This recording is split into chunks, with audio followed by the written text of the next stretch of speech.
the Bhagavad Gita, and the Epistles of St. Paul. By Rudolf Steiner. 5 lectures, December 1912 to January 1913. Given in Cologne. Contents. 1. The uniform plan of world history. The confluence of 3 spiritual streams in the Bhagavad Gita. 2. The basis of knowledge of the Gita, the Veda, Sankhya, Yoga. 3. The union of the 3 streams in the Krishna Impulse, the teaching of Krishna. 4. The nature of the Bhagavad Gita and the significance of the Epistles of St. Paul. How the Krishna Impulse surpasses the Krishna Impulse. 5. The spiritual nature of Maya. Krishna, the light halo of Christ. The Risen One. The Bhagavad Gita and the Epistles of St. Paul. The Western reader should not be discouraged by the long preparation before the epistles are reached or by the intricacies of the old Oriental philosophy at the beginning of the lectures. It is most important to unite the 2 lines of thought and teaching, and the student who is patient with the first lectures will be correspondingly rewarded in the stupendous revelation opened out to him at the close. This short course of lectures is, without exaggeration, an occult or spiritual development in itself. It was the first course given to the new Anthroposophical Society after the separation from the Adyar or Indian section of Theosophy, and well marks a great step taken towards the real union of East and West. Lecture 1. The uniform plan of world history. The confluence of 3 spiritual streams in the Bhagavad Gita.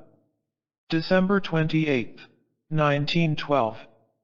We stand today, as it were, at the starting point of the foundation of the Anthroposophical Society in the narrower sense, and we should take this opportunity of once more reminding ourselves of the importance and significance of our cause. It is true that what the Anthroposophical Society wishes to be for the newer culture should not in principle differentiate it from that which we have always carried on in our circle under the name of Theosophy. But perhaps this giving of a new name may nevertheless remind us of the earnestness and dignity with which we intend to work in our spiritual movement, and it is with this point in view that I have chosen the title of this course of lectures. At the very outset of our anthroposophical cause we shall speak on a subject which is capable of indicating in manifold ways the remarkable importance of our spiritual movement for the civilization of the present day. Many people might be surprised to find 2 such apparently widely different spiritual streams brought together, as the great Eastern poem of the Bhagavad Gita and the epistles of one who was so closely connected with the founding of Christianity, the Apostle Paul. We can best recognize the nearness of these 2 spiritual streams to one another if, by way of introduction, we indicate how at the present day is to be found, on the one hand, that which appertains to the great Bhagavad Gita poem, and on the other the Paulinism which originated with the beginning of Christianity. Certainly much in the spiritual life of our present time differs from what it was even a comparatively short time ago, but it is just that very difference that makes a spiritual movement such as anthroposophy so necessary. Let us reflect how a comparatively short time ago if a man concerned himself with the spiritual life of his own times he had in reality, as I have shown in my Ball and Munich courses, to study 3 periods of 1,000 years each, 1 pre-Christian period of 1,000 years, and 2 other millennia, the sum of which is not yet quite completed, 2,000 years permeated and saturated with the spiritual stream of Christianity. What might such a man have said only a short time ago when contemplating the spiritual life of mankind when, as we have said, there was no question of a theosophical, or anthroposophical movement as we now understand it? He might have said, at the present time something is making itself prominently felt which can only be sought for in the 1,000 years preceding the Christian era. For only during the last 1,000 years before the Christian era does one find individual men of personal importance in spiritual life, however great and powerful and mighty. Much in the spiritual streams of earlier times may appear to us, yet persons and individuals do not stand out from that which underlies those streams. Let us just glance back at what we reckon in not too restricted a sense, as the last 1,000 years before the Christian era. Let us glance back at the old Egyptian or the Chaldean Babylonian spiritual stream. There we survey a continuity, so to speak, a connected spiritual life. Only in the Greek spiritual life do we find individuals as such standing out as entirely spiritual and living. Great, mighty teachings, a mighty outlook into the space of the cosmos, all this we find in the old Egyptian and Chaldean Babylonian times, but only in Greece do we begin to look to separate personalities, to a Socrates or Pericles, a Phidias, a Plato, an Aristotle. Personality, as such, begins to be marked. That is the peculiarity of the spiritual life of the last 3,000 years, and I do not only mean the remarkable personalities themselves, but rather the impression made by the spiritual life upon each separate individuality, upon each personality. In these last 3,000 years it has become a question of personality, if we may say so, and the fact that separate individuals now feel the need of taking part in the spiritual life, find inner comfort, hope, peace, inward bliss and security, in the various spiritual movements, gives these their significance. And since, until a comparatively short time ago, we were only interested in history inasmuch as it proceeded from one personality to another, we got no really clear understanding of what occurred before the last 3,000 years. The history, for which alone we had, till recently, any understanding, began with Greece, and during the transition from the first to the second 1,000 years, occurred what is connected with the great being, Christ Jesus. During the first 1,000 years that which we owe to Greece is predominant, and those Grecian times tower forth in a particular way. At the beginning of them stand the mysteries. That which flowed forth from these, as we have often described, passed over into the Greek poets, philosophers, and artists in every domain. For if we wish rightly to understand Aeschylus, Sophocles, Euripides, we must seek the source for such understanding in that which flowed out of the mysteries. If we wish to understand Socrates, Plato, and Aristotle, we must seek the source of their philosophies in the mysteries, not to speak of such a towering figure as that of Heraclitus. You may read of him in my book, Christianity as Mystical Fact, how entirely he depended upon the mysteries. Then in the second 1,000 years we see the Christian impulse pouring into spiritual development, gradually absorbing the Greek and uniting itself with it. The whole of the second 1,000 years passed in such a way that the powerful Christ impulse united itself with all that came over from Greece as living tradition and life. So we see Greek wisdom, Greek feeling, and Greek art slowly and gradually uniting organically with the Christ impulse. Thus the second 1,000 years ran its course. Then in the third 1,000 years begins the cultivation of the personality. We may say that we can see in the third 1,000 years how differently the Greek influence is felt. We see it when we consider such artists as Raphael, Michelangelo, and Leonardo da Vinci. No longer does the Greek influence work on together with Christianity in the third 1,000 years, as it did in the culture of the second, not as something historically great, not as something contemplated externally was Greek influence felt during the second 1,000 years. But in the third 1,000 we have to turn of set purpose to the Greek. We see how Leonardo da Vinci, Michelangelo, and Raphael allowed themselves to be influenced by the great works of art then being discovered. We see the Greek influence being more and more consciously absorbed. It was absorbed unconsciously during the second 1,000 years, but in the third millennium it was taken up more and more consciously. An example of how consciously this Greek influence was being recognized in the eyes of the world is to be found in the figure of the philosopher Thomas Aquinas, and how he was compelled to unite what flowed out from Christian philosophy with the philosophy of Aristotle.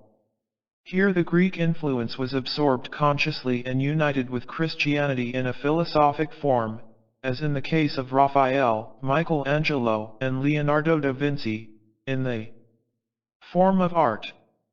This whole train of thought rises higher through spiritual life, and even takes the form of a certain religious opposition in the cases of Giordano Bruno and Galileo.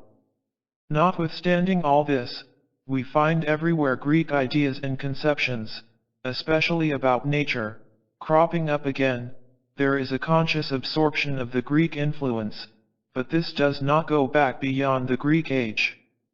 In every soul, not only in the more learned or more highly educated, but in every soul down to the simplest, a spiritual life is spread abroad and lives in them, in which the Greek and Christian influences are consciously united. From the university down to the peasant's cottage, Greek ideas are to be found united with Christianity. Now in the 19th century something peculiar appeared, something which requires anthroposophy to explain it. There we see in one single example what mighty forces are at play.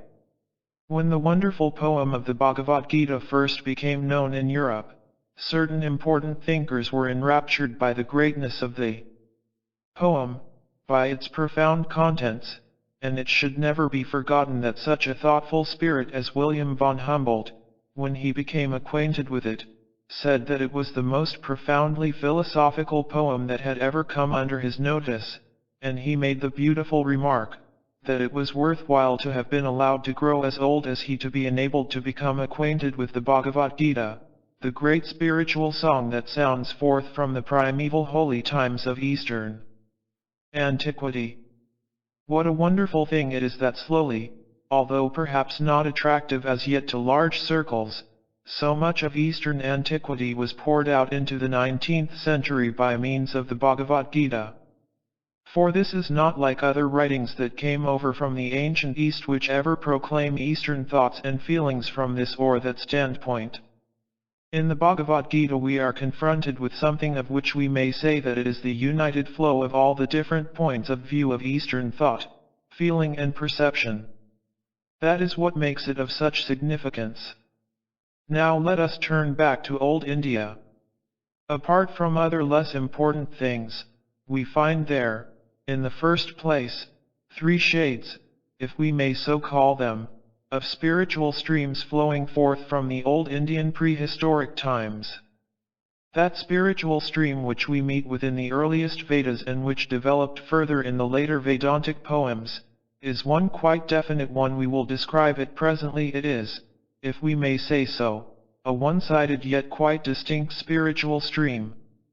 We then meet with a second spiritual stream in the Sankhya philosophy, which again goes in a definite spiritual direction, and, lastly, we meet a third shade of the Eastern spiritual stream in Yoga. Here we have the three most remarkable Oriental spiritual streams placed before our souls: the Vedas, Sankhya, and Yoga. The Sankhya system of Kapila, the Yoga philosophy of Patanjali, and the Vedas are spiritual streams of definite coloring, which, because of this definite coloring, are to a certain extent one-sided, and which are great because of their one-sidedness.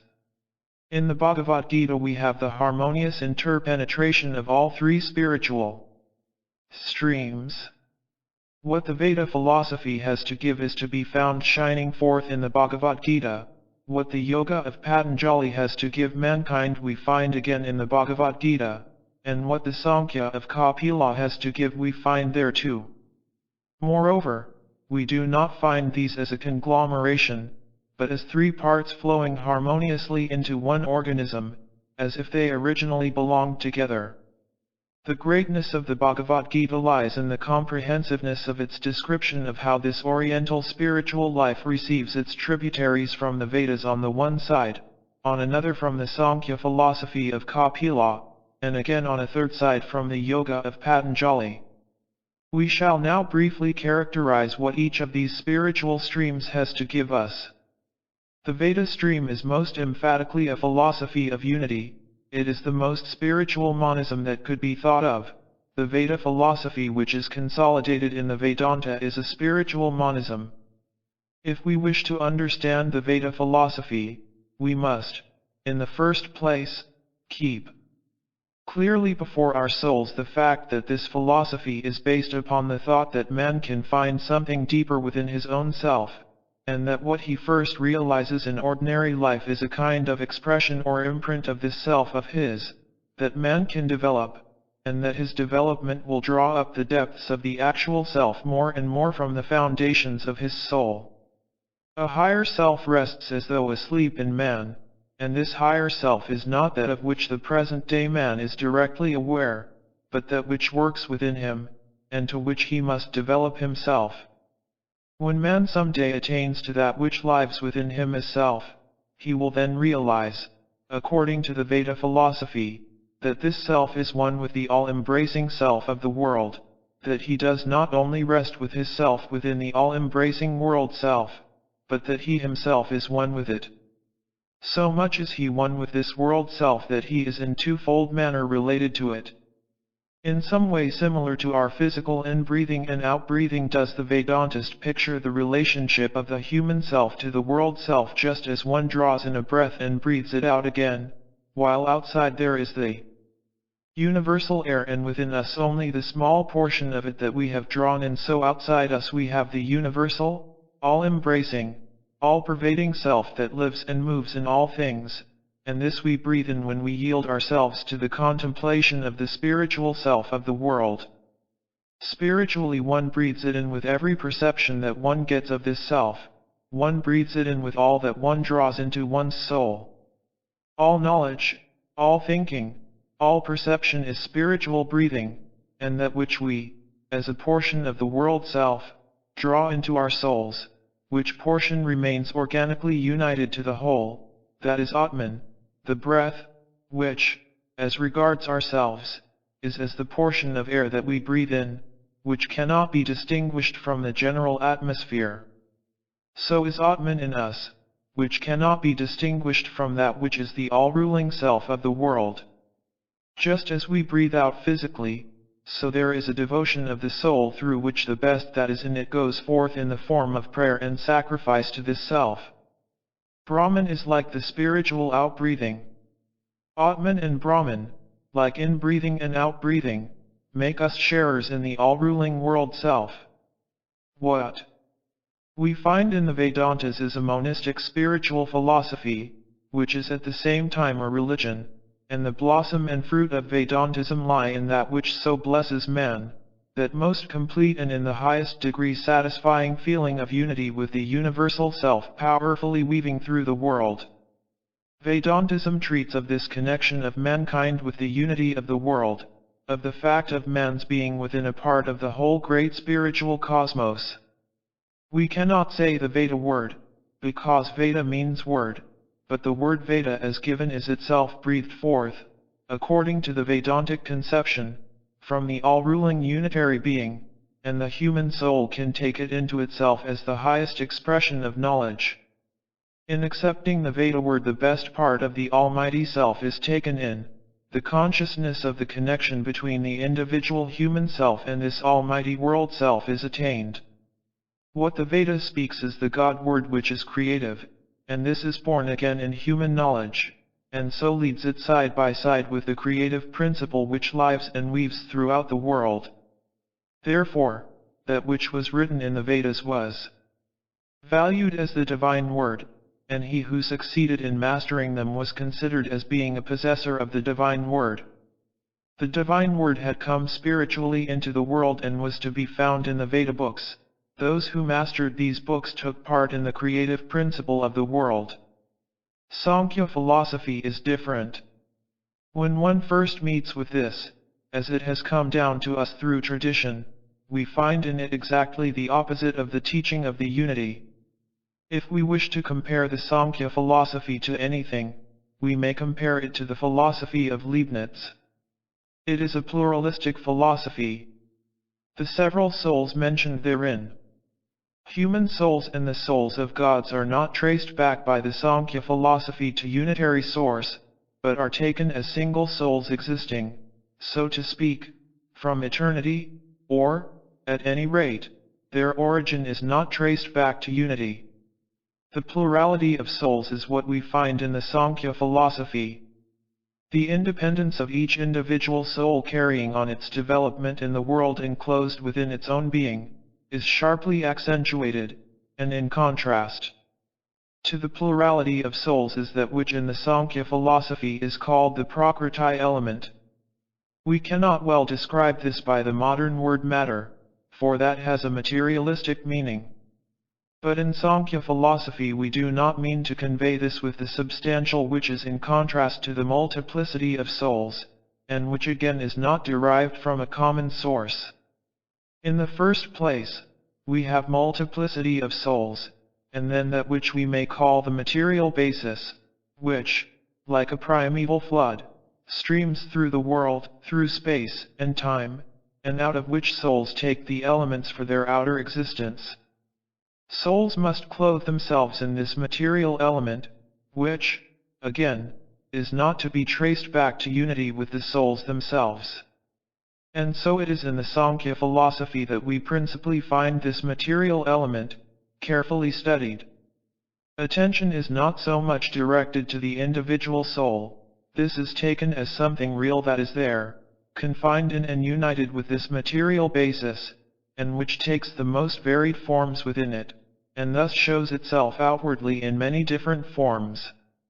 A soul clothes itself with this original material element, that may be thought of like the individual soul itself as coming from eternity. The soul nature expresses itself through this material basic element, and in so doing it takes on many different forms, and it is in particular the study of these material forms that we find in the Sankhya philosophy. Here we have, in the first place, so to speak, the original form of this material element as a sort of spiritual primeval stream, into which the soul is first immersed. Thus if we were to glance back at the first stages of evolution, we should find there the undifferentiated material elements and immersed therein, the plurality of the souls which are to evolve further. What, therefore, we first find as form, as yet undifferentiated from the unity of the primal stream, is the spiritual substance itself that lies at the starting point of evolution. The first thing that then emerges, with which the soul can as yet clothe itself individually, is buddhi. So that when we picture to ourselves a soul clothed with the primal flood substance, externally this soul is not to be distinguished from the universal moving and weaving element of the primeval flood. Inasmuch as the soul does not only enwrap itself in this first being of the universal billowing primal flood but also in that which first proceeds from this, in so far does it clothe itself in buddhi. The third element that forms itself out of the whole and through which the soul can then become more and more individual, is ahamkara. This consists of lower and lower forms of the primeval substance. So that we have the primeval substance, the first form of which is buddhi, and its second form which is ahamkara. The next form to that is manas, then comes the form which consists of the organs of the senses, this is followed by the form of the finer elements, and the last form consists of the elements of the substances which we have in our physical surroundings. This is the line of evolution according to Sankhya philosophy. Above is the most supersensible element, a primeval spiritual flow, which, growing ever denser and denser, descends to that which surrounds us in the coarser elements out of which the coarse human body is also constructed. Between these are the substances of which, for instance, our sense organs are woven, and the finer elements of which is woven our etheric or life body. It must be carefully noticed that according to the Sankhya philosophy, all these are sheaths of the soul. Even that which springs from the first primeval flood is a sheath for the soul is at first within that, and when the Sankhya philosopher studies buddhi, ahamkara, manas, the senses, the finer and the coarser elements, he understands thereby the increasingly dense sheaths within which the soul expresses itself.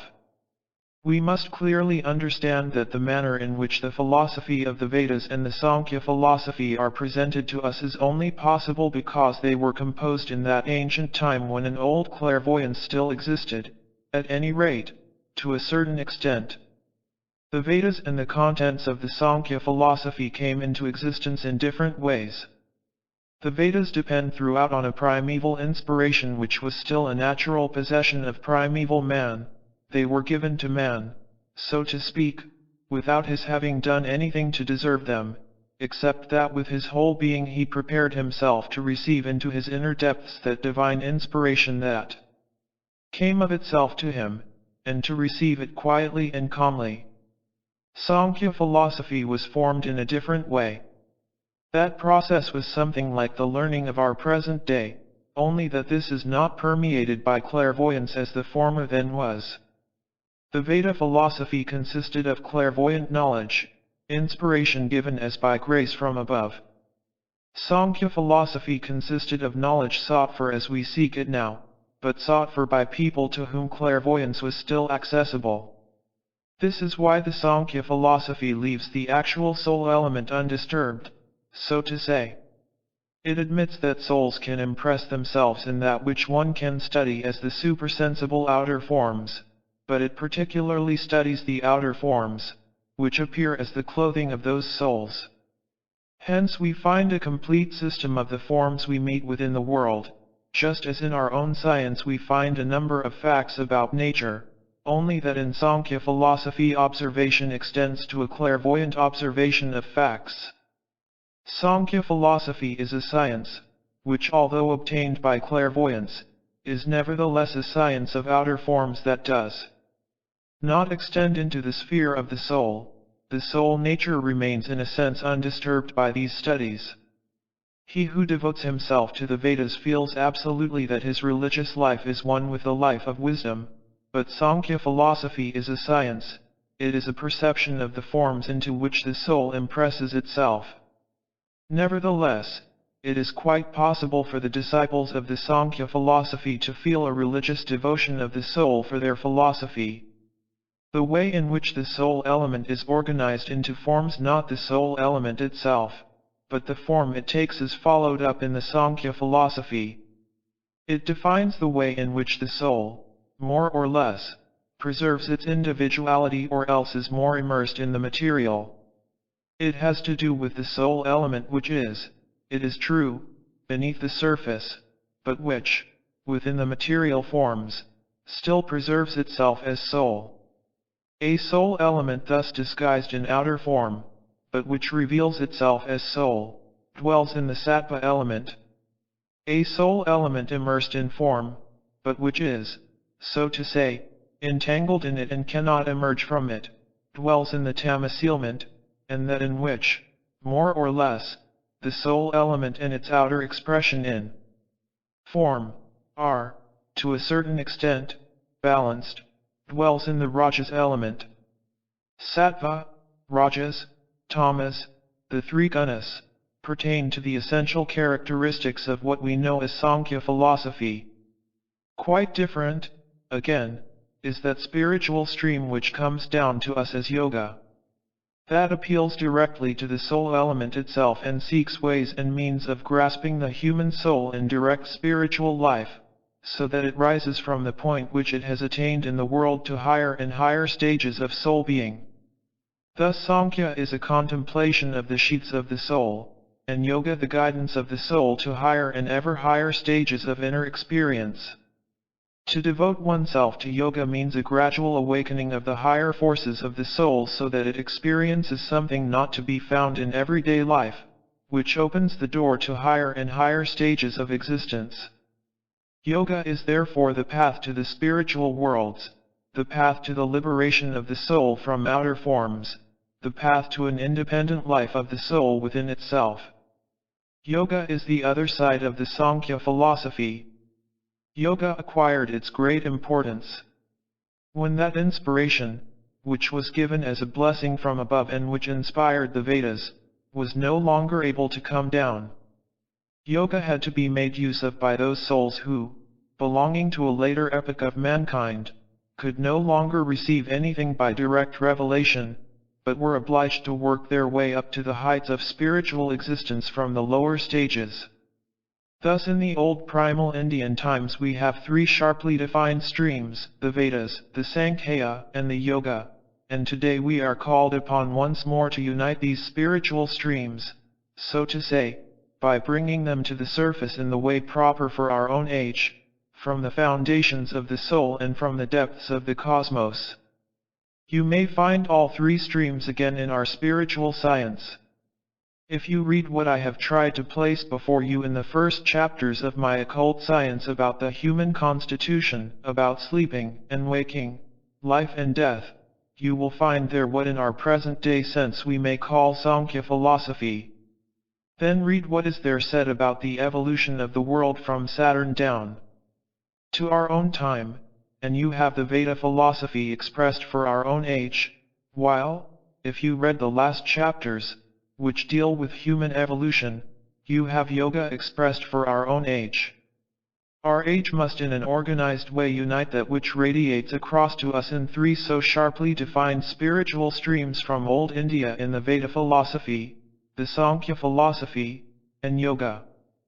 For that reason our age must study the wonderful poem of the Bhagavad Gita, which, in a deeply poetical manner, represents, as it were, a union of these three streams. Our own age must be deeply moved by the Bhagavad Gita. We should seek something akin to our own spiritual strivings in the deeper contents of the Bhagavad Gita. Our spiritual streams do not only concern themselves with the older ones as a whole, but also in detail. You will have recognized that in my occult science an attempt has been made to produce the things out of themselves. Nowhere do we depend on history. Nowhere can one who really understands what is said find in any assertion about Saturn, Sun, and Moon, that things are related from historical sources. They are simply drawn forth from the matter itself. Yet, strange to say, that which bears the stamp of our own time corresponds in striking places with what resounds down to us out of the old ages. Only one little proof shall be given. We read in the Vedas in a particular place, about cosmic development, which can be expressed in words somewhat like the following: darkness was enwrapped in darkness in the primal beginning, all was indistinguishable flood essence. Then arose a mighty void, that was everywhere permeated with warmth. I now ask you to remember the result of our study of the evolution of Saturn, in which the substance of Saturn is spoken of as a warmth substance, and you will feel the harmony between the so-called newest thing in occult science, and what is said in the Vedas. The next passage runs, then first arose the will, the first seed of thought, the connection between the existent and the non-existent, and this connection was found in the will, and remember what was said in the new mode of expression about the spirits of will. In all we have to say at the present time, we are not seeking to prove a concord with the old. The harmony comes of itself, because truth was sought for there and is again being sought for on our own ground. Now in the Bhagavad Gita we find, as it were, the poetical glorification of the three spiritual streams just described. The great teachings that Krishna himself communicated to Arjuna are brought to our notice at an important moment of the world's history of importance for that far distant age. The moment is significant, because it is the time when the old blood ties were loosening. In all that is to be said in these lectures about the Bhagavad Gita you must remember what has again and again been emphasized, that ties of blood, racial attachment, and kinship, were of quite special significance in primeval times, and only grew less strong by degrees.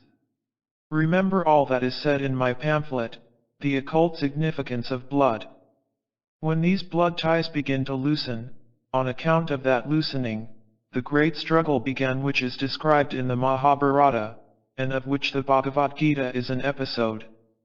We see there how the descendants of two brothers, and hence, blood relations, separate on account of their spiritual tendencies, how that which, through the blood, would formerly have given them the same points of view, now takes different paths, and how, therefore, the conflict then arises, for conflict must arise when the ties of blood also lose their significance as a help for clairvoyant perception, and with this separation begins the later spiritual development.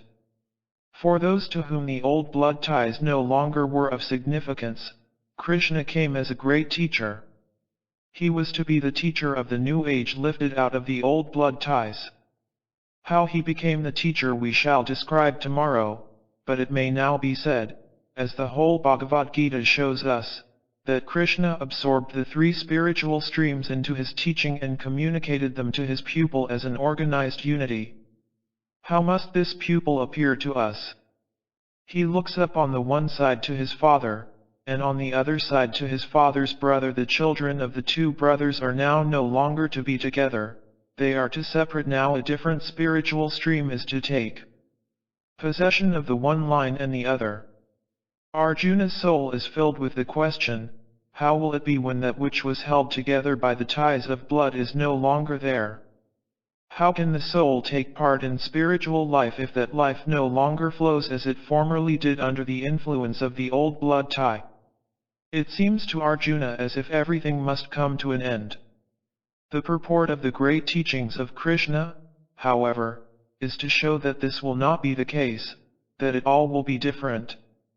Krishna now shows his pupil who is to live through the time of transition from one epoch to another, that the soul, if it is to become harmonious, must take in something of all these three spiritual streams.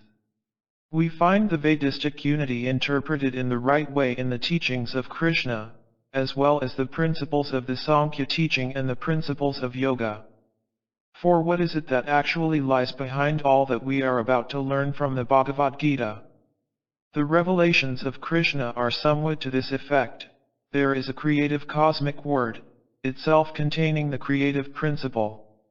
As the sound produced by man when he speaks undulates and moves and lives through the air, so does the word surge and weave and live in all things, and create and order all existence.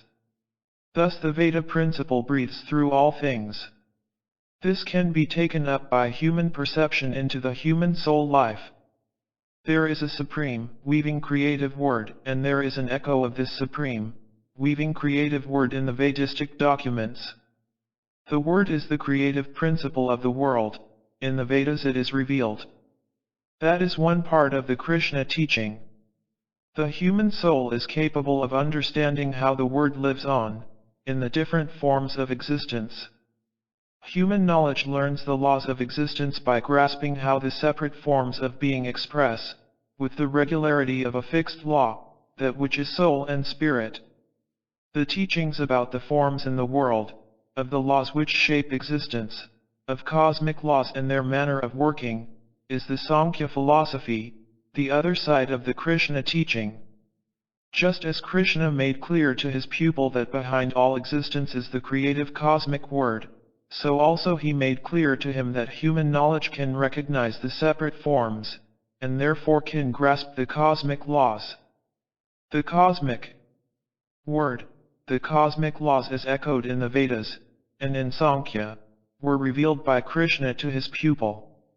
And he also spoke to him about the path that leads the individual pupil to the heights where he can once again share in the knowledge of the cosmic word. Thus Krishna also spoke of yoga. Threefold is the teaching of Krishna: it teaches of the word, of the law and of reverent devotion to the spirit. The word, the law, and devotion are the three streams by means of which the soul can carry out its development. These three streams will forever work upon the human soul in some way or another. Have we not just seen that modern spiritual science must seek for new expression of these three streams? But the ages differ one from the other, and in many different ways will that which is the threefold comprehension of the world be brought to human souls. Krishna speaks of the cosmic word, of the creative word, of the fashioning of existence, of the devotional deepening of the soul, of yoga. The same Trinity meets us again in another form, only in a more concrete, more living way, in a being who is himself to be thought of as walking the earth, the incarnation of the divine creative word.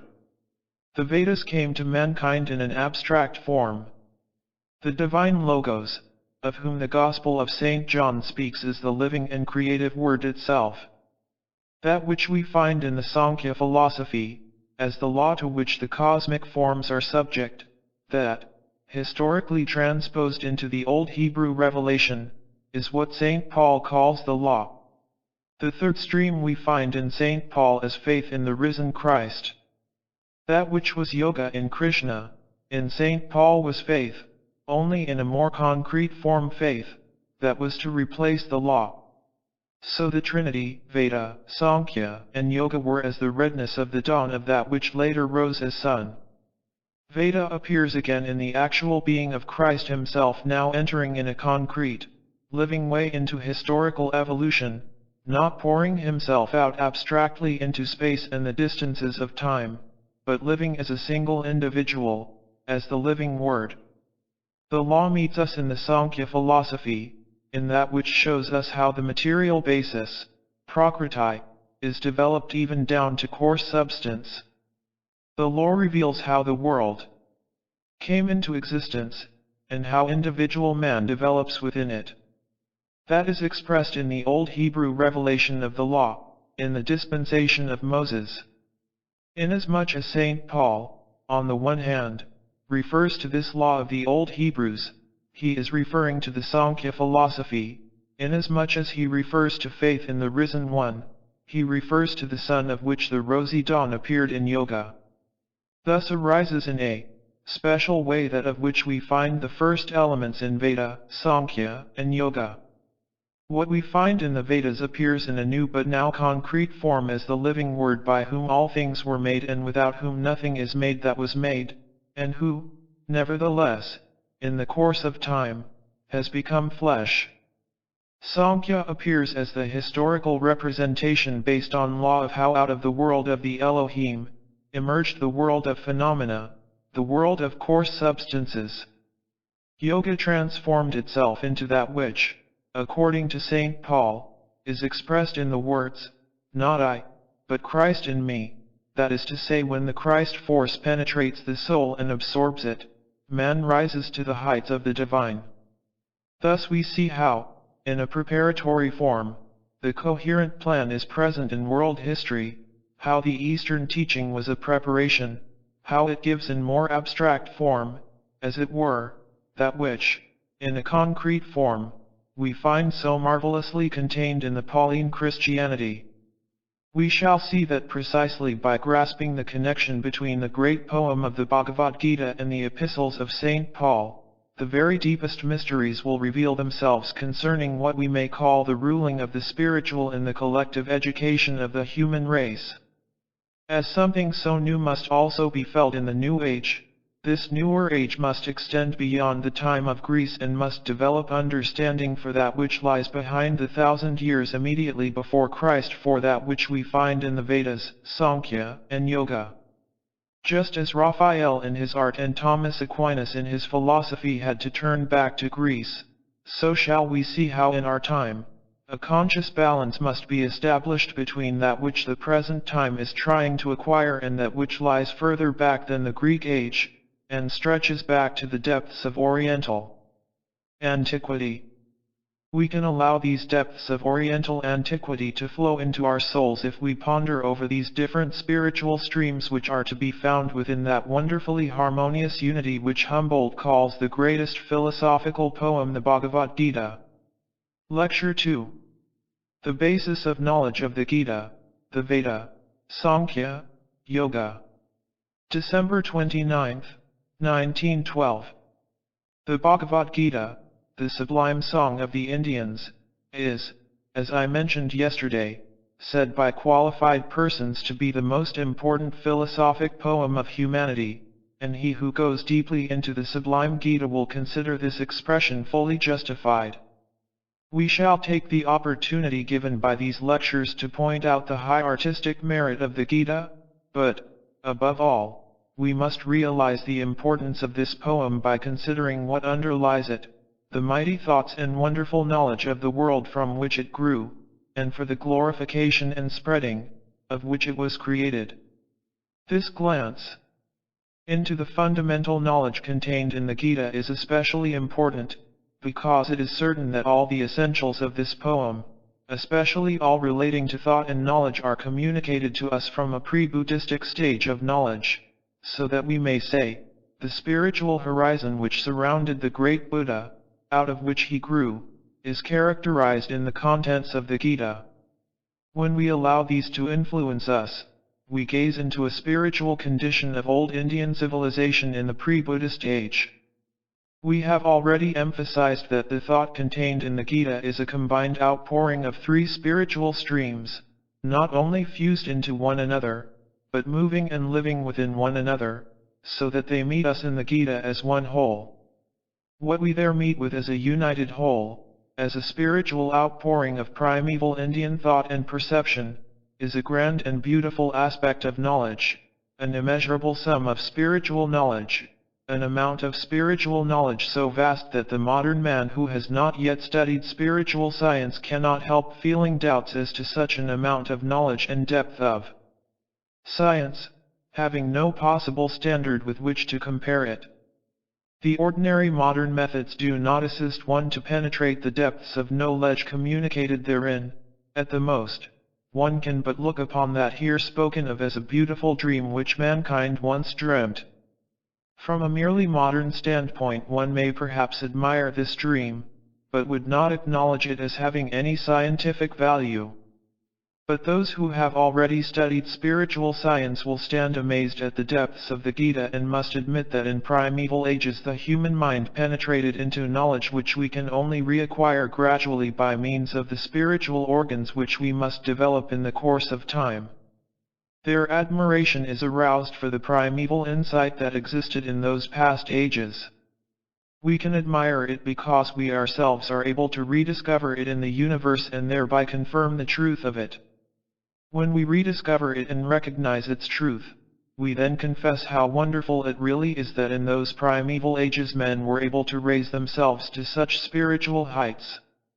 We know, to be sure, that in those old days mankind was specially favored, in that the remains of the old clairvoyance was still alive in human souls, and that not only through a spiritual meditation attained by using special exercises were men led into the spiritual worlds, but also that the science of those days could itself, in a certain sense, be penetrated by the knowledge and ideas which the remains of the old clairvoyance brought. We must confess that today we recognize, for quite other reasons, the correctness of what is there communicated to us, but we must understand that in those old times delicate distinctions as regards the being of man were arrived at by other means. Ingenious conceptions were drawn from that which man was able to know, conceptions clearly outlined, which could be applied to the spiritual as also to external physical reality. So that in many respects, if we simply alter the expressions we use today to suit our different standpoint, we find it possible to understand the former standpoint also. We have tried, in bringing forward our spiritual knowledge, to present things as they appear to the present-day clairvoyant perception, so that our sort of spiritual science represents that which the spiritually minded man can attain today with the means at his command. In the early days of the Theosophical movement less was done by means of what was drawn straight from occult science than by such methods as were based on the designations and shadowy conceptions used in the East, especially those which, by means of old traditions, have been carried over from the Gita time in the East into our present day.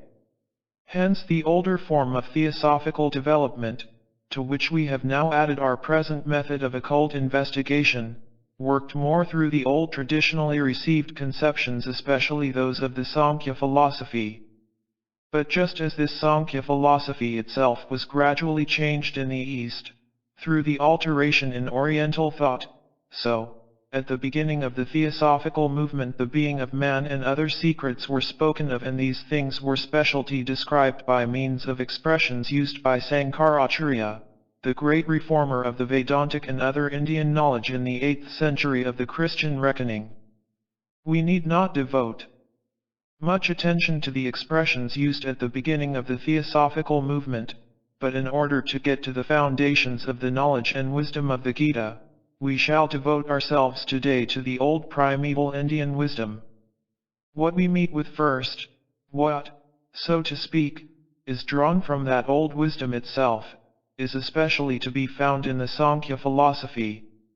We shall best obtain an understanding of how Sankhya philosophy looked upon the being and nature of man if, in the first place, we keep clearly before us the fact that there is a spiritual germ in all humanity.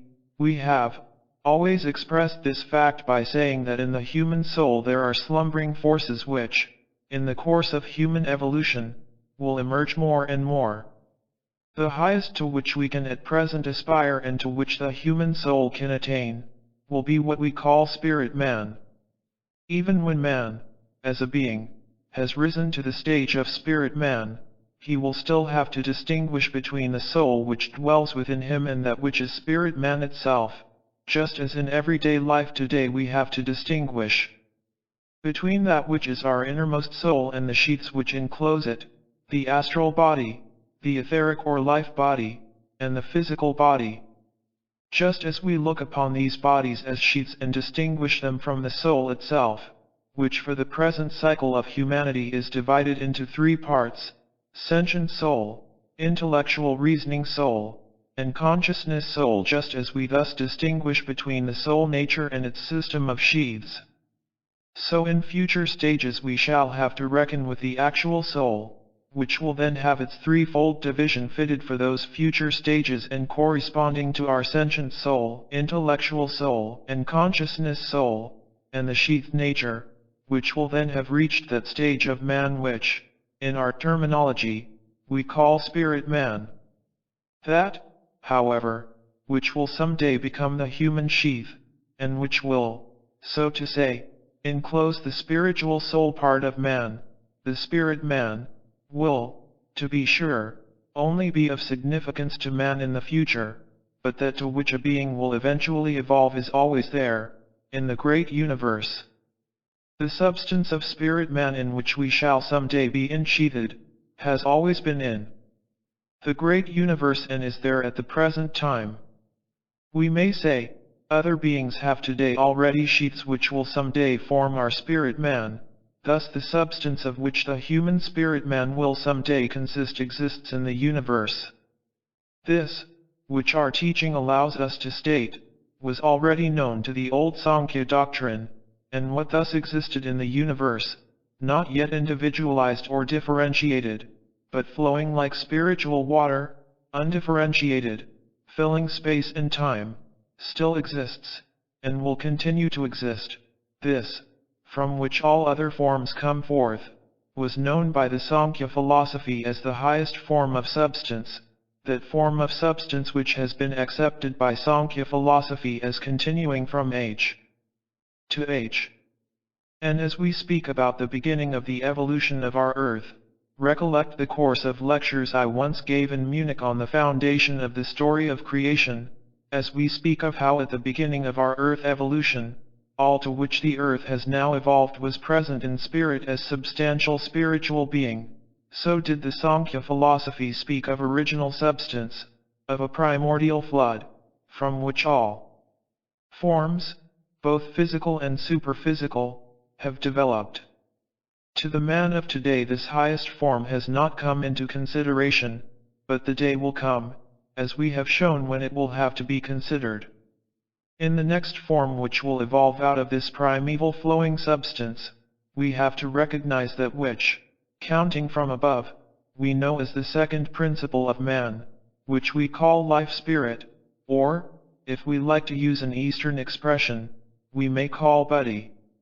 Our teaching also tells us that man will only develop buddhi in normal life at a future stage, but as a superhuman spiritual form principle it has always existed among other entities, and, inasmuch as it always existed, it was the first form differentiated from the primeval flowing substance. According to the Sankhya philosophy, the superpsychic existence of buddhi arose from the first form of substantial existence.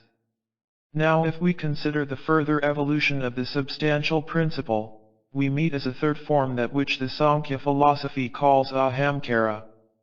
whereas Buddhi stands, so to speak, on the borders of the principle of differentiation and merely hints at a certain individualization. The form of ahamkara appears as completely differentiated already, so that when we speak of ahamkara we must imagine Buddhi as organized into independent, real, substantial forms, which then exist in the world individually. If we want to obtain a picture of this evolution, we must imagine an equally distributed mass of water as the substantial primeval principle, then imagine it welling up so that separate forms emerge, but not breaking away as fully formed drops, forms which rise like little mountains of water from the common substance and yet have their basis in the common primeval flow. We should then have Buddhi, and inasmuch as these water mountains detach themselves into drops, into independent globes, in these we have the form of ahamkara. Through a certain thickening of this ahamkara, of the already individualized form of each separate soul form, there then arises what we describe as manas. Here we must admit that perhaps a little unevenness arises as regards our naming of things. In considering human evolution from the point of view of our teaching, we place, counting from above, spirit self after life spirit or Buddhi. This manner of designation is absolutely correct for the present cycle of humanity, and in the course of these lectures we shall see why. We do not insert ahamkara between Buddhi and manas, but for the purpose of our concept we unite it with manas and call both together spirit self. In those old days it was quite justifiable to consider them as separate, for a reason which I shall only indicate today and later elaborate. It was justifiable because one could not then use that important characteristic that we must give if we are to make ourselves understood at the present day, the characteristic which comes on the one side from the influence of Lucifer, and on the other from that of Ahriman. This characteristic is absolutely lacking in the Sankhya philosophy, and for a construction that had no occasion to look towards these two principles because it could as yet find no trace of their force, it was quite justifiable to slip in this differentiated form between Buddhi and manas. When we therefore speak of manas in the sense of the Sankhya philosophy, we are not speaking of quite the same thing as when we speak of it in the sense of Sankaracharya.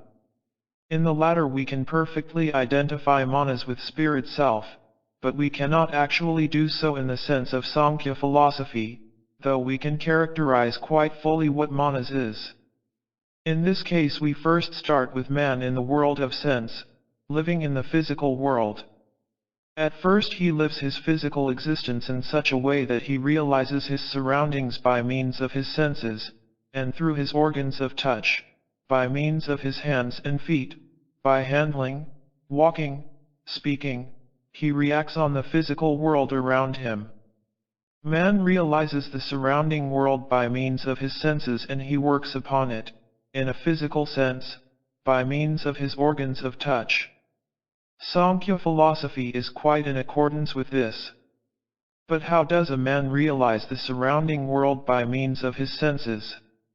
Well, with our eyes we see the light and color, light and dark, we see, too, the shapes of things, with our ears we perceive sounds, with our organ of smell we sense perfumes, with our organs of taste we receive taste impressions. Each separate sense is a means of realizing a particular part of the external world. The organs of sight perceive colors and light, those of hearing, sounds, and so on. We are, as it were, connected with the surrounding world through these doors of our being which we call senses. Through them we open ourselves to the surrounding world, but through each separate sense we approach a particular province of that world. Now even our ordinary language shows us that within us we carry something like a principle which holds together these different provinces to which our senses incline.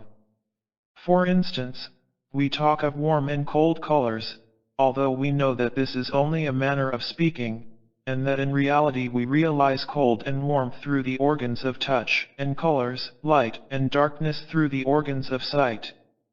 Thus we speak of warm and cold colors, that is to say, from a certain inner relationship which we feel, we apply what is perceived by the one sense to the others. We express ourselves thus, because in our inner being there is a certain intermingling between what we perceive through our sight and that which we realize as a sense of warmth. More delicately sensitive people, on hearing certain sounds, can inwardly realize certain ideas of color.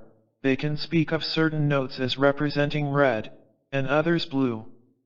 Within us, therefore, dwells something which holds the separate senses together, and makes out of the separate sense fields something complete for the soul. If we are sensitive, we can go yet further. There are people, for instance, who feel, on entering one town, that it gives an impression of yellow, another town gives an impression of red, another of white, another of blue. A great deal of that which impresses us inwardly is transformed into a perception of color. We unite the separate sense impressions inwardly into one collective sense which does not belong to the department of any one sense alone, but lives in our inner being and fills us with a sense of undividedness whenever we make use of any one sense impression.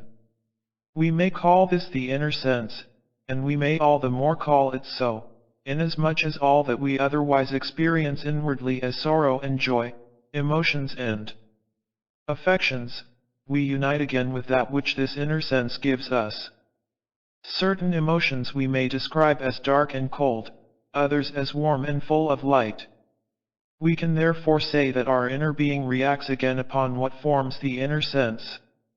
Therefore, as opposed to the several senses which we direct to the different provinces of the external world, we can speak of one which fills the soul, one, of which we know that it is not connected with any single sense organ, but takes our whole being as its instrument. To describe this inner sense as manas would be quite in harmony with Sankhya philosophy, for, according to this, that which forms this inner sense into substance develops, as a later production of form, out of ahamkara. We may, therefore, say, first came the primeval flood, then buddhi, then ahamkara, then manas, which latter we find within us as our inner sense. If we wish to observe this inner sense, we can do so by taking the separate senses and observing how we can form a concept by the way in which the perceptions of the separate senses are united in the inner sense. This is the way we take today, because our knowledge is pursuing an inverted path. If we look at the development of our knowledge, we must admit that it starts from the differentiation of the separate senses and then tries to climb up to the conjoined sense. Evolution goes the other way round. During the evolution of the world, manas first evolved out of ahamkara and then the primeval substances differentiated themselves, the forces which form the separate senses that we carry within us. By which we do not mean those material sense organs which belong to the physical body, but forces which underlie these as formative forces and which are quite supersensible. Therefore when we descend the stages of the ladder of the evolution of forms, we come down from ahamkara to manas, according to the Sankhya philosophy. Then manas differentiates into separate forms and yields those supersensible forces which build up our separate senses. We have, therefore, the possibility, because when we consider the separate senses the soul takes a part in them, of bringing what we get out of Sankhya philosophy into line with that which our teaching contains. For Sankhya philosophy tells us the following: in that manas has differentiated itself into the separate world forces of the senses, the soul submerges itself. We know that the soul itself is distinct from these forms. The soul immerses itself into these different forms, but inasmuch as it does so, and also submerges itself into manas, so it works through these sense forces, is interwoven with and entwined in them. In so doing the soul reaches the point of placing itself as regards its spiritual soul being in connection with an external world, in order to feel pleasure and sympathy therein. Out of manas the force substance has differentiated which constitutes the I, for instance. At an earlier stage, when the physical body of man did not exist in its present form, thus Sankhya philosophy relates, the soul was immersed in the mere forces that constitute the I. We know that the human eye of today was laid down germinally in the old Saturn time, yet only after the withdrawal of the warmth organ, which at the present day is to be found in a stunted form in the pineal gland, did it develop, that is to say, comparatively late. But the forces out of which it evolved were already there in supersensible form, and the soul lived within them. Thus Sankhya philosophy relates as follows: in so far as the soul lives in this differentiation principle, it is attached to the existence of the external world and develops a thirst for this existence. Through the forces of the senses the soul is connected with the external world, hence the inclination towards existence, and the longing for it. The soul sends, in a way, feelers out through the sense organs and through their forces attaches itself to the external world. This combination of forces, a real sum of forces, we unite in the astral body of man. The Sankhya philosopher speaks of the combined working of the separate sense forces, at this stage differentiated from manas. Again, out of these sense forces arise the finer elements, of which we realize that the human etheric body is composed. This is a comparatively late production. We find this etheric body in man. We must therefore picture to ourselves that, in the course of evolution, the following have formed: primeval flood, buddhi, ahamkara, manas, the substances of the senses, and the finer elements. In the outer world, in the kingdom of nature, these fine elements are also to be found, for instance, in the plants, as etheric or life body. We have then to imagine, according to Sankhya philosophy, that at the basis of this whole evolution there is to be found, in every plant, a development starting from above and going downwards, which comes from the primeval flood. But in the case of the plant all takes place in the supersensible, and only becomes real in the physical world when it densifies into the finer elements which live in the etheric or life body of the plant, while with man it is the case that the higher forms and principles already reveal themselves as manas in his present development, the separate organs of sense reveal themselves externally. In the plant there is only to be found that late production which arises when the sense substance densifies into finer elements, into the etheric elements, and from the further densifying of the etheric elements arise the coarser elements from which spring all the physical things we meet in the physical world. Therefore, reckoning upwards, we can, according to Sankhya philosophy, count the human principles as coarse physical body, finer etheric body, astral body. This expression is not used in Sankhya philosophy. Instead of that, the formative force body that builds the senses is used, then manas in an inner sense, then in ahamkara the principle which underlies human individuality, which brings it about that man not only has an inner sense through which he can perceive the several regions of the senses, but also feels himself to be a separate being, an individuality. Ahamkara brings this about. Then come the higher principles which in man only exist germinally, buddhi, and that which the rest of Eastern philosophy is accustomed to call Atma, which is cosmically thought of by the Sankhya philosophy as the spiritual primeval flood which we have described. Thus in the Sankhya philosophy we have a complete presentation of the constitution of man, of how man, as soul, envelops himself in the past, present and future, in the substantial external nature principle, whereby not only the external visible is to be understood, but all stages of nature, up to the most invisible. Thus does the Sankhya philosophy divide the forms we have now mentioned. In the forms or in Prakriti, which includes all forms from the coarse physical body up to the primeval flood, dwells Purusha, the spirit soul, which in single souls is represented as monadic, so the separate soul monads should, so to say, be thought of as without beginning and without end, just as this material principle of Prakriti, which is not material in our materialistic sense, is also represented as being without beginning and without end. This philosophy thus presents a plurality of souls dipping down into the Prakriti principle and evolving from the highest undifferentiated form of the primeval flood in which they enclose themselves, down to the embodiment in a coarse physical body in order, then, to turn back and, after overcoming the physical body, to evolve upwards again, to return back again into the primeval flood, and to free themselves even from this, in order to be able as free souls to withdraw into pure Purusha. If we allow this sort of knowledge to influence us, we see how, underlying it, so to speak, was that old wisdom which we now endeavor to reacquire by the means which our soul meditations can give us, and in accordance with the Sankhya philosophy we see that there is insight even into the manner in which each of these form principles may be united with the soul. The soul may, for instance, be so connected with Buddhi that it realizes its full independence, as it were, while within Buddhi, so that not Buddhi, but the soul nature, makes itself felt in a predominating degree. The opposite may also be the case. The soul may enwrap its independence in a sort of sleep, envelop it in lassitude and idleness, so that the sheath nature is most prominent. This may also be the case with the external physical nature consisting of coarse substance. Here we only need to observe human beings.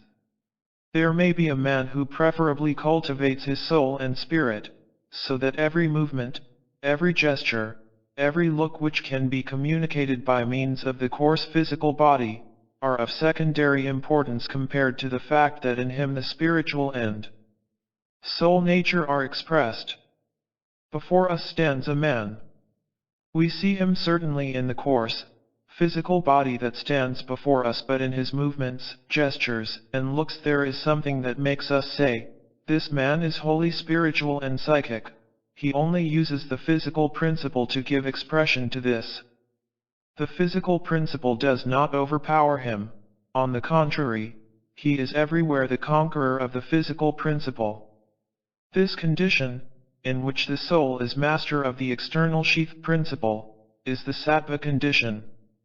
This sattva condition may exist in connection with the relation of the soul to Buddhi and manas as well as in that of the soul to the body, which consists of fine and coarse elements. For if one says, the soul lives in sattva, that means nothing but a certain relation of the soul to its envelope, of the spiritual principle of that soul to the nature principle, the relation of the Purusha principle to the Prakriti principle. We may also see a man whose coarse physical body quite dominates him. We are not now speaking of moral characteristics, but of pure characteristics, such as are understood in Sankhya philosophy, and which do not, seen with spiritual eyes, bear any moral characteristic whatever.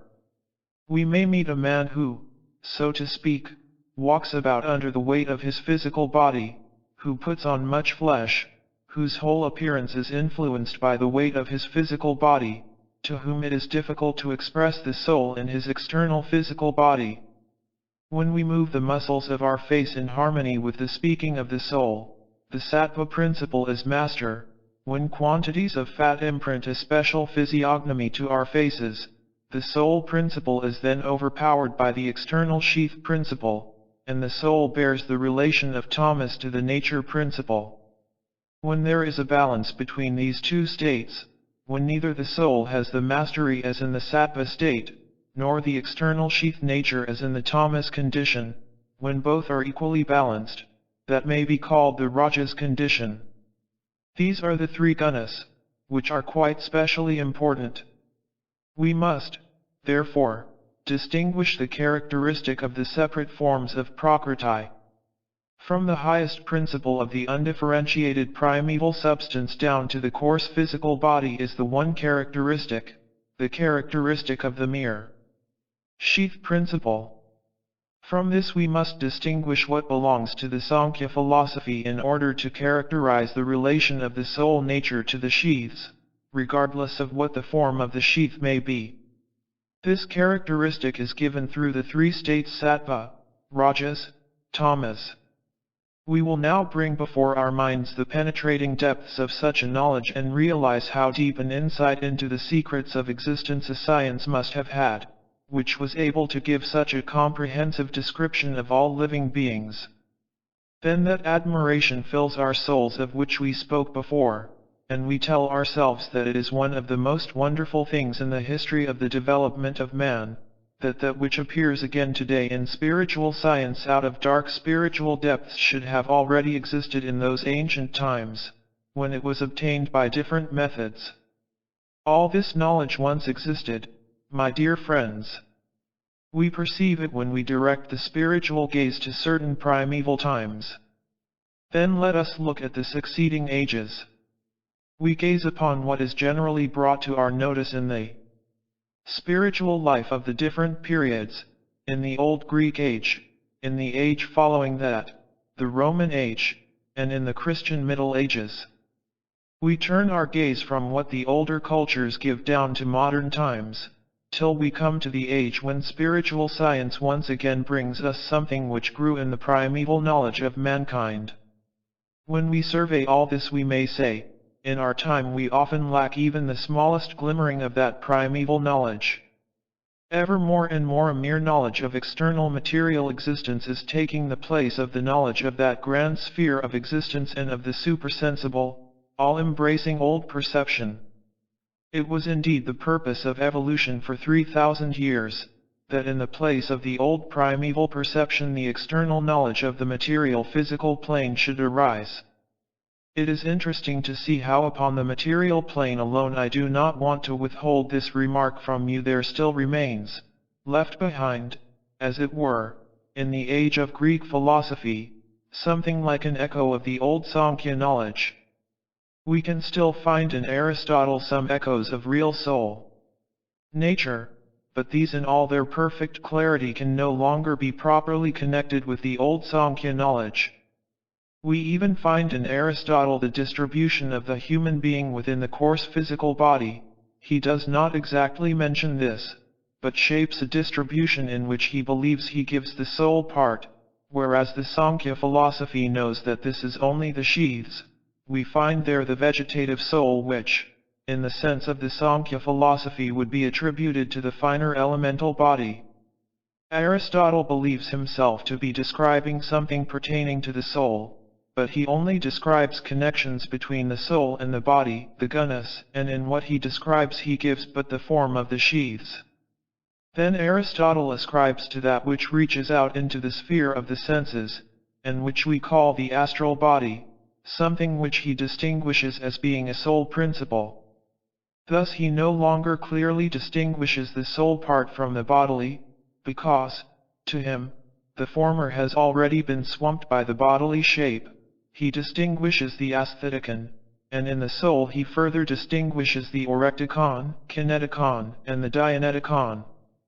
These, according to Aristotle, are grades of the soul, but we no longer find in him a clear discrimination between the soul principle and its sheaths. He believes he is giving a classification of the soul, whereas the Sankhya philosophy grasps the soul in its own being as a monad, and all the differentiations of the soul are, as it were, at once placed in the sheath principle, in the prakriti principle.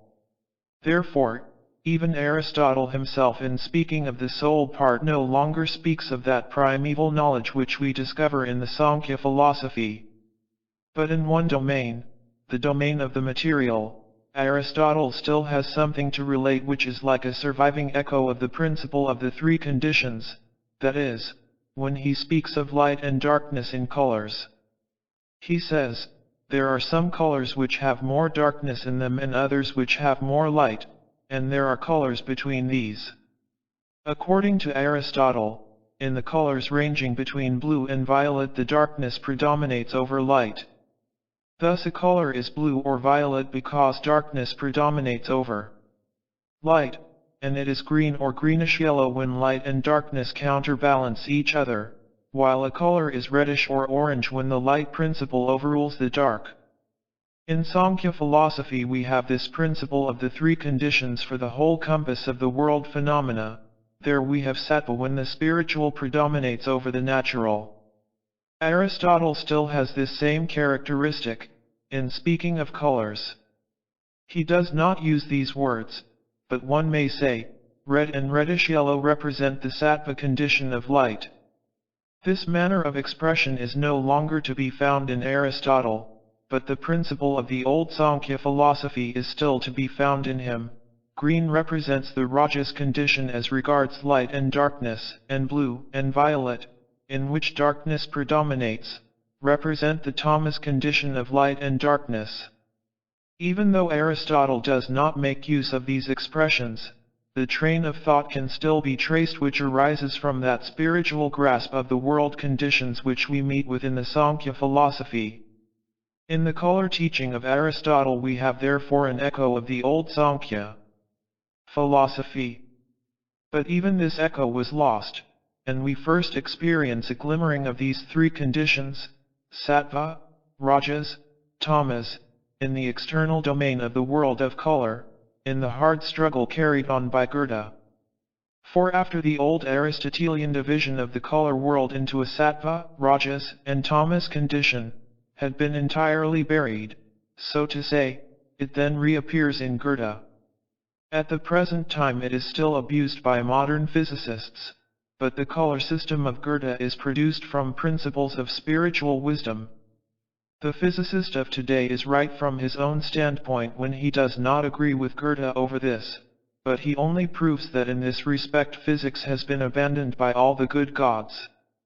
That is the case with the physics of today, which is why it grumbles at Goethe's color teaching. If one wished today really to combine science with occult principles, one would, however, be obliged to support the color theory of Goethe. For in that we find again, in the very center of our scientific culture, the principle which once upon a time reigned as the spiritual principle of the Sankhya philosophy. You can understand, my dear friends, why many years ago I set myself the task of bringing Goethe's color theory again into notice as a physical science, resting, however, upon occult principles, for one may quite relevantly say that Goethe so divides the color phenomena that he represents them according to the three states of sattva, rajas, tamas. So gradually, there emerges into the new spiritual history discovered by the modern methods, that which mankind attained to once upon a time by quite other means. The Sankhya philosophy is pre-Buddhistic, as the legend of Buddha brings very clearly before our eyes, for it relates, and rightly, the Indian doctrine that Kapila was the founder of the Sankhya philosophy. Buddha was born in the dwelling place of Kapila, in Kapilavastu, whereby it is indicated that Buddha grew up under the Sankhya teaching. Even by his very birth he was placed where once worked the one who first gathered together this great Sankhya philosophy. We have to picture to ourselves this Sankhya doctrine in its relation to the other spiritual currents of which we have spoken, not as many Orientalists of the present day represent it, nor as does the Jesuit, Joseph Dahlmann, but that in different parts of ancient India there lived men who were differentiated. For at the time when these three spiritual currents were developing, the very first primeval state of human evolution was no longer there. For instance, in the northeastern part of India human nature was such that it inclined to the conceptions given in the Sankhya philosophy. More towards the west, human nature was of that kind that it inclined to conceive of the world according to the Veda doctrine. The different spiritual nuances come, therefore, from the differently gifted human nature in the different parts of India, and only because of the Vedantists later on having worked on further and made many things familiar, do we find in the Vedas at the present time much of Sankhya philosophy bound up with them. Yoga, the third spiritual current, arose as we have often pointed out, because the old clairvoyance had gradually diminished, and one had to seek new ways to the spiritual worlds. Yoga is distinguished from Sankhya in that the latter is a real science, a science of external forms, which really only grasps these forms and the different relations of the human soul to these forms. Yoga shows how souls can develop so as to reach the spiritual worlds. And if we ask ourselves what an Indian soul was to do, who, at a comparatively later time wanted to develop, though not in a one-sided way, who did not wish to advance by the mere consideration of external form, but wanted to uplift the soul nature itself, so as to evolve again that which was originally given as by a gracious illumination in the Vedas. To this we find the answer in what Krishna gave to his pupil Arjuna in the sublime Gita. Such a soul would have to go through a development which might be expressed in the following words: yes, it is true thou seest the world in its external forms, and if thou art permeated with the knowledge of Sankhya thou wilt see how these forms have developed out of the primeval flow, but thou canst also see how one form changes into another. Thy vision can follow the arising and the disappearing of forms, thine eyes see their birth and their death. But if thou considerest thoroughly how one form replaces another, how form after form arises and vanishes, thou art led to consider what is expressed in all these forms. A thorough inquiry will lead thee to the spiritual principle which expresses itself in all these forms, sometimes more according to the sattva condition, at other times more after the forms of the other gunas, but which again liberates itself from these forms. A thorough consideration such as this will direct thee to something permanent, which, as compared to form, is everlasting. The material principle is indeed also permanent, it remains, but the forms which thou seest arise and fade away again, pass through birth and death, but the element of the soul and spirit nature remains. Direct thy glance to that. But in order that thou shouldst thyself experience this psychic spiritual element within thee and around thee and feel it one with thyself, thou must develop the slumbering forces in thy soul, thou must yield thyself to yoga, which begins with devotional looking upwards to the psychic spiritual element of being, and which, by the use of certain exercises, leads to the development of these slumbering forces, so that the pupil rises from one stage to another by means of yoga. Devotional reverence for the psychic spiritual is the other way which leads the soul itself forwards.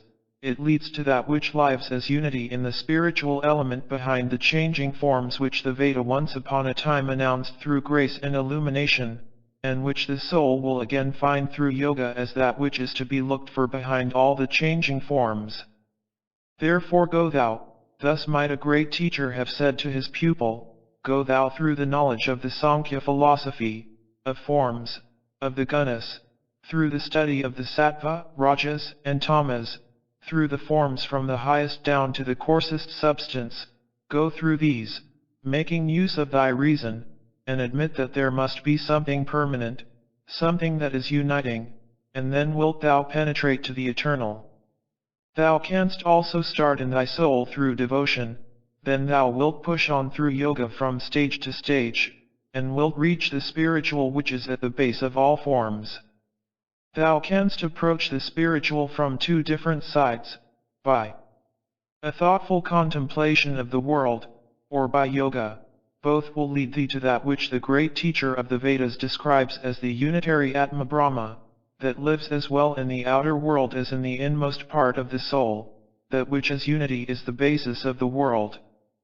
Thou wilt attain to that on the one hand by dwelling on the Sankhya philosophy, and on the other by going through yoga in a devotional frame of mind. Thus we look back upon those old times, in which, so to speak, clairvoyant force was still united with human nature through the blood, as I have shown in my book, The Occult Significance of Blood. But mankind gradually advanced in its evolution, from that principle which was bound up in the blood to that which consisted of the psychic spiritual. In order that the connection with the psychic spiritual should not be lost, which was so easily attained in the old times of the blood relationship of family stock and peoples, new methods had to be found, new ways of teaching, during the period of transition from blood relationship to that period in which it no longer held sway. The sublime song of the Bhagavad Gita leads us to this time of transition. It relates how the descendants of the royal brothers of the lines of Kuru and Pandu fought together. On the one side we look up to a time which was already past when the story of the Gita begins, a time in which the old Indian perception still existed and men still went on living in accordance with that. We can perceive, so to say, the one line which arose out of the old times being carried over into the new, in the blind king Dhritarashtra of the house of Kuru, and we see him in conversation with his chariot driver. He stands by the fighters of one side, on the other side are those who are related to him by blood but who are fighting because they are in a state of transition from the old times to the new. These are the sons of Pandu, and the charioteer tells his king, who is characteristically described as blind, because it is not the spiritual that shall descend from this root but the physical. The charioteer relates to his blind king what is happening over there among the sons of Pandu, to whom is to pass all that is more of a psychic and spiritual nature for the generations yet to come. He relates how Arjuna, the representative of the fighters, is instructed by the great Krishna, the teacher of mankind. He relates how Krishna taught his pupil, Arjuna, about all that of which we have just been speaking, of what man can attain if he uses Sankhya and Yoga, if he develops thinking and devotion in order to press on to that which the great teachers of mankind of former days have described in the Vedas. And we are told in glorious language, as philosophical as it is poetical, of the instructions given through Krishna, through the great teacher of the humanity of the new ages which have emerged from the blood relationship. Thus we find something else shining from those old times across to our own. In that consideration which is the basis of the pamphlet, the occult significance of blood, and many similar ones, I have indicated how the evolution of mankind after the time of blood relationship took on other differentiations, and how the striving of the soul has thus become different too. In the sublime song of the Bhagavad Gita we are led directly to this transition. We are so led that we see by the instructions given to Arjuna by Krishna, how man, to whom no longer belongs the old clairvoyance, dependent upon the blood relationship, must press on to what is eternal. In this teaching we encounter that which we have often spoken of as an important transition in the evolution of mankind, and the sublime song becomes to us an illustration of that which we arrived at by a separate study of the subject. What attracts us particularly to the Bhagavad Gita is the clear and emphatic way in which the path of man is spoken of, the path man has to tread from the temporary to the permanent. There at first Arjuna stands before us, full of trouble in his soul. We can hear that in the tale of the charioteer, for all that is related comes from the mouth of the charioteer of the blind king. Arjuna stands before us with his trouble-laden soul. He sees himself fighting against the Kurus, his blood relations, and he says now to himself, must I then fight against those who are linked to me by blood, those who are the sons of my father's brothers? There are many heroes among us who must turn their weapons against their own relations, and on the opposite side there are just as honorable heroes, who must direct their weapons against us. He was sore troubled in his soul. Can I win this battle? Ought I to win? Ought one brother to raise his sword against another? Then Krishna comes to him, the great teacher Krishna, and says, first of all, give thoughtful consideration to human life and consider the case in which thou thyself now art. In the bodies of those against whom thou art to fight and who belong to the Kuru line, that is to say, in temporal forms, their life-soul beings who are eternal, they only express themselves in these forms. In those who are thy fellow combatants dwell eternal souls, who only express themselves through the forms of the external world. You will have to fight, for thus your laws ordain. It is ordained by the working laws of the external evolution of mankind. You will have to fight, thus it is ordained by the moment which indicates the passing from one period to another. But shouldst thou mourn on that account, because one form fights against another, one changing form struggles with another changing form? Whichsoever of these forms are to lead the others into death? What is death? And what is life? They changing of the forms is death, and it is life. The souls that are to be victorious are similar to those who are now about to go to their death. What is this victory, what is this death, compared to that to which a thoughtful consideration of Sankhya leads thee, compared to the eternal souls, opposing one another yet remaining themselves undisturbed by all battles? In magnificent manner out of the situation itself, we are shown that Arjuna must not allow himself to be disturbed by soul trouble in his innermost being, but must do his duty which now calls him to battle. He must look beyond the transitory which is entangled in the battle to the eternal which lives on, whether as conqueror or as conquered. And so in a unique way is the great note struck in the sublime song, in the Bhagavad Gita, the great note concerning an important event in the evolution of mankind, the note of the transitory and of the everlasting. Not by abstract thought, but by allowing the perception of what is contained in this to influence us, shall we find ourselves upon the right path. For we are on the right path when we so look upon the instructions of Krishna as to see that he is trying to raise the soul of Arjuna from the stage at which it stands, in which it is entangled in the net of the transitory. Krishna tries to raise it to a higher stage, in which it will feel itself uplifted beyond all that is transitory, even when that comes directly to the soul in such distressing manner as in victory or defeat, as giving death or suffering it. We can truly see the proof of that which someone once said about this Eastern philosophy, as it presents itself to us in the sublime poem of the Bhagavad Gita.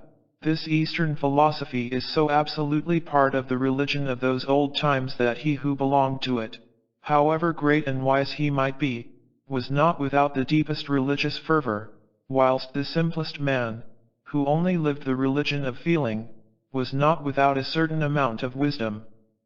We feel this, when see we how the great teacher, Krishna, not only influences the ideas of his pupil, but works directly into his disposition, so that he appears to us as contemplating the transitory and the troubles belonging to the transitory, and in such a significant situation we see his soul rising to a height from which it soars far beyond all that is transitory, beyond all the troubles, pain, and sorrows of the transitory.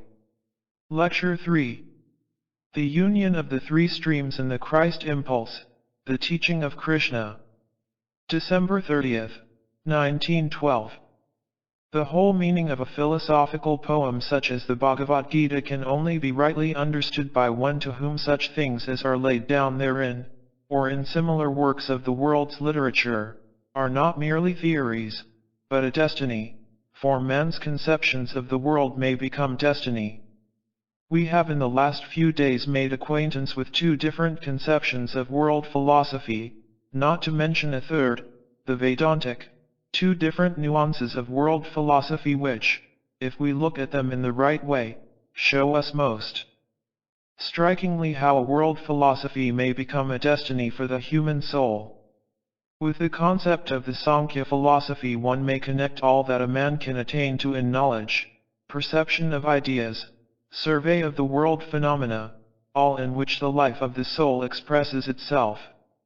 If we describe that which at the present day still remains to the normal man of such knowledge, of a world philosophy in which the concepts of the world can be expressed in a scientific form, if we describe that which stands at a lower level spiritually than Sankhya philosophy, we may say that even in our own age, in so far as our destiny permits, we can still feel the effects of Sankhya philosophy.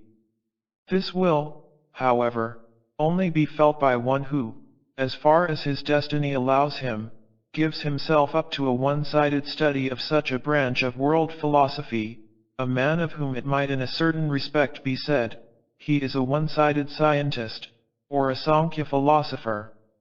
How does such a man stand as regards the world? What does he feel in his soul? Well, that is a question which can really only be answered by experience. One must know what takes place in a soul that thus devotes itself one-sidedly to a branch of world philosophy, using all its forces to acquire a conception of the world in the sense just characterized. Such a soul might study all the variations of form of the world phenomena, might have, so to say, the most complete understanding of all the forces that express themselves in the world in the changing forms. If a soul in one incarnation confines itself to finding opportunity through its capacities and its karma so to experience the world phenomena that, whether illuminated by clairvoyance or not, it chiefly acquires the science of reason, such a tendency would in all circumstances lead to a certain coldness of the whole soul life. According to the temperament of that soul, we shall find that it took on more or less the character of ironical dissatisfaction concerning the world phenomena, or lack of interest and general dissatisfaction with the knowledge that strides on from one phenomenon to another. All that so many souls of our time feel when confronted with a science consisting merely of learning, the coldness and barrenness which then depresses them, all this we see when we investigate a soul tendency such as is presented here. The soul would feel devastated, uncertain of itself. It might say, "What should I have gained if I conquered the whole world, and knew nothing of my own soul, if I could feel nothing, perceive nothing, experience nothing, if all were emptiness within?" To be crammed full of all the science in the world and yet to be empty within, that, my dear friends, would be a bitter fate. It would be like being lost among the world phenomena, it would be like losing everything of value to one's own inner being. The condition just described we find in many people who come to us with some sort of learning or of abstract philosophy. We find it in those who, themselves unsatisfied and realizing their emptiness, have lost interest in all their knowledge, and seem to be suffering. We also meet it when a man comes to us with an abstract philosophy, able to give information about the nature of the Godhead, cosmology, and the human soul in abstract words, yet we can feel that it all comes from the head, that his heart has no part in it, his soul is empty. We feel chilled when we meet such a soul. Thus Sankhya philosophy may become a destiny which brings it man near being lost to himself, a being possessing nothing of his own and from whose individuality the world can gain nothing. Then again let us take the case of a soul seeking development in a one-sided way through yoga, who is, so to say, lost to the world, disdaining to know anything about the external world. "What good is it to me," says such a person, "to learn how the world came into existence? I want to find out everything in my own self. I will advance myself by developing my own powers." Such a person may perhaps feel an inward glow, may often appear to us somewhat self-contained, and self-satisfied. That may be, but in the long run he will not always be thus. On the contrary, in time, such a soul will be liable to loneliness. When one having led a hermit's life while seeking the heights of soul life goes forth into the world, coming everywhere in contact with the world phenomena, he may perhaps say, "What do all these things matter to me?" And if then, because of his being unreceptive to all the beauty of the manifestations and not understanding them, he feels lonely, the exclusiveness leads to a fateful destiny. How can we really get to know a human being who is using all his power towards the evolution of his own being and passes his fellow man by, cold and indifferent, as though he wished to have nothing in common with them? Such a soul may feel itself to be lost to the world, while to others it may appear egotistical to excess. Only when we consider these life connections do we realize how the laws of destiny work in the conceptions of the world. In the background of such great revelations, such great world philosophies as the Gita and the Epistles of St. Paul, we are confronted by the ruling of these laws of destiny. We might say, if we look behind the Gita and the Epistles of St. Paul, we can see the direct ruling of destiny. How can we trace destiny in the Epistles? We often find indicated in them that the real salvation of soul development consists in the so-called justification by faith as compared to the worthlessness of external works, because of that which the soul may become when it makes the final connection with the Christ impulse, when it takes into itself the great force that flows from the proper understanding of the resurrection of Christ. When we meet with this in the epistles, we feel, on the other hand, that the human soul may, so to say, be thrown back upon itself, and thus be estranged from all external works and rely entirely on mercy and justification by faith. Then come the external works. They are there in the world. We do not do away with them because we turn from them. We join forces with them in the world. Again destiny rings out to us in all its gigantic greatness. Only when we look at things in this way do we see the might of such revelations to mankind. Now these two revelations to humanity, the Bhagavad Gita and the Epistles of St. Paul, are outwardly very different from one another, and this external difference acts upon the soul in every part of these works. We not only admire the Bhagavad Gita for the reasons we have briefly given, but because it strikes us as something so poetically great and powerful, because from every verse it radiates forth to us the great nobility of the human soul, because in everything spoken from the mouths of Krishna and his pupil, Arjuna, we feel something which lifts us above everyday human experiences, above all passions, above everything emotional which may disturb the soul.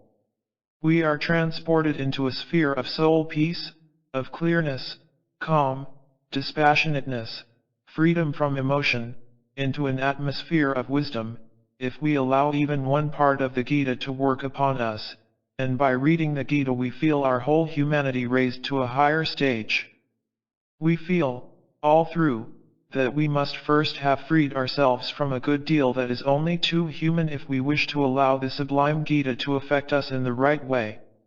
In the case of the Pauline epistles, all this is different. The sublimity of the poetical language is lacking, even the dispassionateness is lacking. We take up these epistles and allow them to influence us, and we feel over and over again how what is wafted towards us from the mouth of St. Paul comes from a being, passionately indignant at what has happened. Sometimes the tone is scolding, or one might say condemnatory. In the Pauline epistles this or that is often cursed, there is scolding. The things that are stated as to the great concepts of Christianity, as to grace, the law, the difference between the law of Moses and Christianity, the resurrection, all this is stated in a tone that is supposed to be philosophical, that is meant to be a philosophical definition but is not, because in every sentence one hears a Pauline note. We cannot in any single sentence forget that it is spoken by a man who is either excited or expressing righteous indignation against others who have done this or that, or who so speaks about the highest concepts of Christianity that we feel he is personally interested. He gives the impression that he is the propagandist of these ideas. Where could we find in the Gita sentiments of a personal kind such as we find in the epistles in which St. Paul writes to this or that community? How have we ourselves fought for Christ Jesus? Remember that we have not become a burden to any, now that we labored night and day that we might not be a burden to any. How personal all this is! A breath of the personal runs through the Pauline epistles. In the sublime Gita we find a wonderfully pure sphere, an etheric sphere that borders on the superhuman and at times extends into it. Externally, therefore, there are powerful differences, and we may say that it would be blindest prejudice not to admit that through the great song that once was given to Hinduism, flows the union of mighty fateful world philosophies, that through the Gita something of a noble purity, quite impersonal, calm and passionless, was given to the Hindus, while the original documents of Christianity, the epistles of St. Paul, bear, as it were, an entirely personal, often a passionate character, utterly devoid of calm. One does not attain knowledge by turning away from the truth and by refusing to admit such things, but rather by understanding them in the right way. Let us, therefore, inscribe this antithesis on a tablet of bronze, as it were, during our subsequent considerations.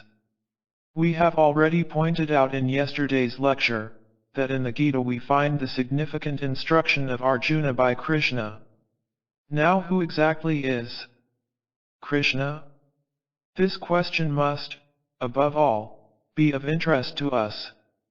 One cannot understand who Krishna is if one does not make oneself acquainted with a point which I have already taken the opportunity of mentioning in various places, that is, that in earlier ages the whole system of giving names and descriptions was quite different from what it is now. As a matter of fact, it does not now in the least matter what a man is called. For we do not in reality know much about a man in our present time by learning that he bears this or that well-known name, that he is called Miller or Smith. We do not really know much about a man as everyone will admit by hearing that he is a privy councillor, or anything else of the kind. We do not necessarily know much about people because we know to what social rank they belong. Neither do we know much of a man today because he has to be addressed as Your Honor or Your Excellency or My Lord. In short, all these titles do not signify much, and you may easily convince yourselves that other designations that we make use of today are not very important either. In bygone ages this was different. Whether we take the description of the Sankhya philosophy or our own, we can start from either and make the following reflections. We have heard that, according to Sankhya philosophy, man consists of the physical body, the finer elemental or etheric body, the body that contains the regular forces of the senses, the body which is called manas, ahamkara, and so on. We need not consider the other, higher principles, because they are not, as a rule, developed yet, but if we now consider human beings such as we see them in this or that incarnation, we may say, men differ from each other, so that in one that which is expressed through the etheric body is strongly predominant, and in another that which is connected with the laws regulating the senses, in a third that which pertains to the inner senses, in a fourth ahamkara. Or, in our own language, we may say that we find people in whom the forces of the sentient soul are particularly prominent, others in whom the forces of the intellectual or mind soul are more particularly active, others in whom the forces of the consciousness soul predominate, and others again in whom something inspired by manas plays a part, and so on. These differences are to be seen in the whole manner of life which a man leads. They are indications of the real nature of the man himself. We cannot at the present time, for reasons which are easily understood, designate a man according to the nature which thus expresses itself, for if one were, for instance, to say at the present day, men's convictions being what they are, that the highest to which a man could attain in the present cycle of humanity was a trace of ahamkara, each one would be convinced that he himself expressed ahamkara more clearly in his own being than other people did, and it would be mortifying for him if he were told that this was not the case, that in him a lower principle still ruled. In olden times it was not thus. A man was then named according to what was most essential in him, especially when it was a question of putting him over others, perhaps by giving him the part of a leader. He would be designated by dwelling especially on the essential part of his being just described.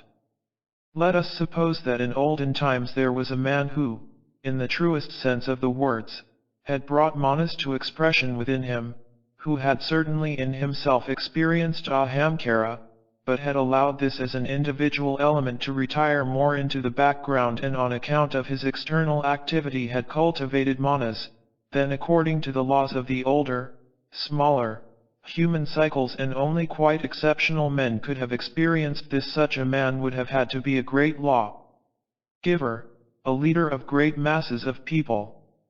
And one would not have been satisfied to designate him in the same way as other men, but would have called him after his prominent characteristic, a manas bearer, whereas another might only be called a census bearer. One would have said, that is a manas bearer, he is a manu. When we come across designations pertaining to those olden times, we must take them as descriptive of the most prominent principle of a man's human organization, that which most strongly expressed itself in him in that particular incarnation. Suppose that in a particular man what was most specially expressed was that he felt divine inspiration within him, that he had put aside all question of ruling his actions and studies by what the external world teaches through the senses and by what reason teaches through the brain, but listened instead in all things to the divine word which spoke to him, and made himself a messenger for the divine substance that spoke out of him. Such a man would have been called a son of God. In the Gospel of St. John, such men were still called sons of God, even at the very beginning of the first chapter. The essential thing was that everything else was left out of consideration when this significant part was expressed. Everything else was unimportant. Suppose we were to meet two men, one of whom had been just an ordinary man, who allowed the world to act upon him through his senses and reflected upon it afterwards with the intellect attached to his brain, the other one into whom the word of divine wisdom had radiated. According to the old ideas we should have said, this first one is a man, he is born of a father and mother, was begotten according to the flesh. In the case of the other, who was a messenger of the divine substance, no consideration would be given to that which makes up an ordinary biography, as would be the case with the first who contemplated the world through his senses and by means of the reason belonging to his brain. To write such a biography of the second man would have been folly. For the fact of his bearing a fleshly body was only accidental, and not the essential thing, that was, so to speak, only the means through which he expressed himself to other men.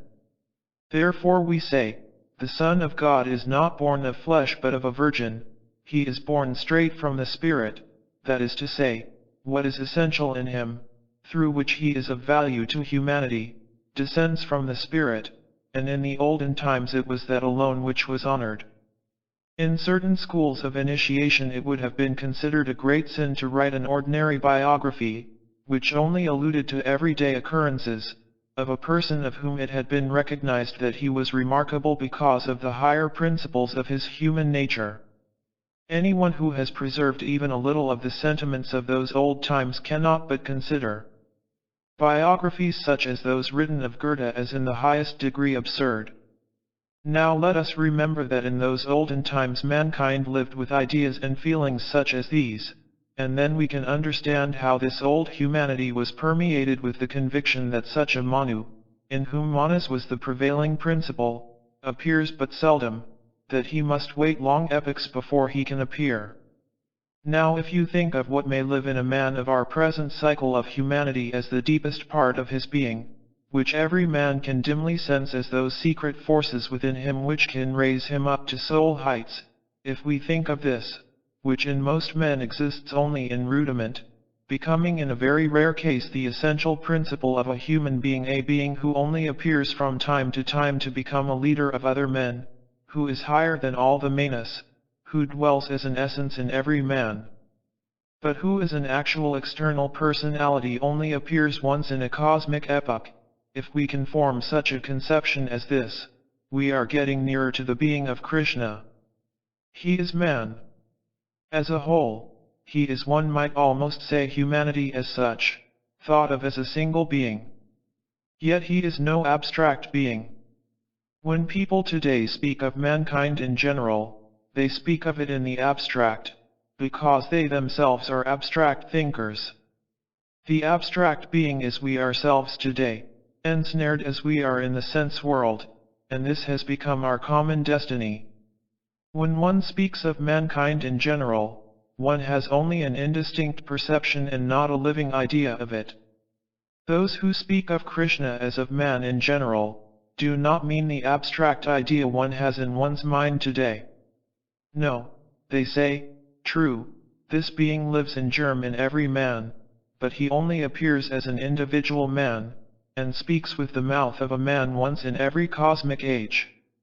But with this being it is not a question of the external fleshly body, or the more refined elemental body, or the forces of the sense organs, or ahamkara and manas, but the chief thing is that which in buddhi and manas is directly connected with the great universal cosmic substance, with the divine which lives and weaves through the world. From time to time beings appear for the guidance of mankind such as we look up to in Krishna, the great teacher of Arjuna. Krishna teaches the highest human wisdom, the highest humanity, and he teaches it as being his own nature, and also in such a way that it is related to every human being, for all that is contained in the words of Krishna is to be found in germ in every human soul. Thus when a man looks up to Krishna he is both looking up to his own highest self and also at another, who can appear before him as another man in whom he honors that which he himself has the predisposition to become, yet who is a separate being from himself and bears the same relationship to him as a god does to man. In this way must we think of the relationship of Krishna to his pupil Arjuna, and then we obtain the keynote of that which sounds forth to us out of the Gita, that keynote which sounds as though it belonged to every soul and can resound in every soul, which is wholly human, so intimately human that each soul feels it would be ashamed if it did not feel within it the longing to listen to the great teachings of Krishna. On the other hand, it all seems so calm, so passionless, so dispassionate, so sublime and wise, because the highest speaks, that which is the divine in every human nature and which yet once appears in the evolution of mankind, incorporated, as a divine human being. How sublime are these teachings! They are really so sublime that the Gita rightly bears the name of the sublime song or the Bhagavad Gita.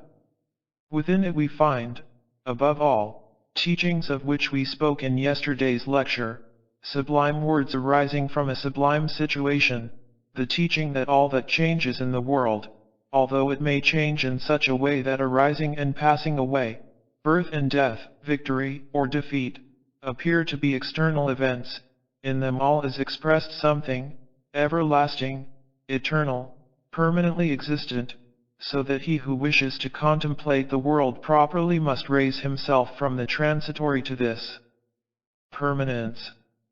We already met with this in Sankhya, in the reasoned reflections as to the permanent in everything transitory, of how both the conquered and the victorious soul are equal before God when the door of death closes behind them. Then Krishna further tells his pupil, Arjuna, that the soul also may be led away from the contemplation of everyday things by another path, that is, through yoga. If a soul is capable of devotion, that is the other side of its development. One side is that of passing from one phenomenon to another and always directing the ideas, whether illuminated by clairvoyance or not, to these phenomena. The other side is that in which a man turns his whole attention away from the outer world, shuts the door of the senses, shuts out all that reason and understanding have to say about the world, closes all the doors to what he can remember having experienced in his ordinary life, and enters into his innermost being. By means of suitable exercises he then draws up that which dwells in his own soul, he directs the soul to that which he can dimly sense as the highest, and by the strength of devotion tries to raise himself. Where this occurs he rises higher and higher by means of yoga, finally reaching to the higher stages which can be attained by first making use of the bodily instruments. He reaches those higher stages in which we live when freed from all bodily instruments, when, so to say, we live outside the body, in the higher principles of the human organization. He thus raises himself into a completely different form of life. The phenomena of life and their activities become spiritual, he approaches ever nearer and nearer to his own divine existence, and enlarges his own being to cosmic being, enlarges the human being to God inasmuch as he loses the individual limitations of his own being and is merged in the all through yoga. The methods by which the pupil of the great Krishna may rise by one of these ways to the spiritual heights are then given. First of all, a distinction is made between what men have to do in the ordinary world. It is indeed a grand situation in which the Gita places this before us. Arjuna has to fight against his blood relations. That is his external destiny, it is his own doing, his karma, which comprises the deeds which he must first of all accomplish in this particular situation. In these deeds he lives at first as external man, but the great Krishna teaches him that a man only becomes wise, only unites himself with the divine eternal if he performs his deeds, because they themselves in the external course of nature and of the evolution of humanity prove to be necessary, yet the wise man must release himself from them. He performs the deeds, but in him there is some tiling which at the same time is a looker-on at these deeds, which has no part in them, which says, I do this work, but I might just as well say, I let it happen. One becomes wise by looking on at what one does as though it were being done by another, and by not allowing oneself to be disturbed by the desire which causes the deed or by the sorrow it may produce. It is all one, says the great Krishna to his pupil Arjuna, whether thou art in the ranks of the sons of Pandu, or over there among the sons of Kuru, whatever thou doest, thou must as a wise man make thyself free from Panduism and Kuruism. If it does not affect thee whether thou art to act with the Pandus as though one of them, or to act with the Kurus as though thou were thyself a son of Kuru, if thou canst rise above all this and not be affected by thine own deeds, like a flame which burns quietly in a place protected from the wind, undisturbed by anything external, if thy soul, as little disturbed by its own deeds, lives quietly beside them, then does it become wise, then does it free itself from its deeds, and does not inquire what success attends them. For the result of our deeds only concerns the narrow limitations of our soul, but if we perform them because humanity or the course of the world require them from us, then we perform these deeds regardless as to whether they lead to dreadful or to glorious results for ourselves. This lifting oneself above one's deeds, this standing upright no matter what our hands may carry out, even speaking of the Gita situation what our swords may carry out or what we may speak with our mouth, this standing upright of our inner self regardless of all that we speak with our mouth and do with our hands, this it is to which the great Krishna leads his pupil Arjuna. Thus the great Krishna directs his pupil Arjuna to a human ideal, which is so presented that a man says, I perform my deeds, but it matters not whether they are performed by me or by another, I look on at them, that which happens by my hand or is spoken by my mouth, I can look on it as objectively as though I saw a rock being loosened and rolling down the mountain into the depths. Thus do I stand as regards my deeds, and although I may be in a position to know this or that, to form concepts of the world, I myself am quite distinct from these concepts, and I may say, in me there dwells something which is, it is true, united to me and which perceives, but I look on at what another is perceiving. Thus I myself am liberated from my perceptions. I can become free from my deeds, free from my knowledge and free from my perceptions. A high idea of human wisdom is thus placed before us.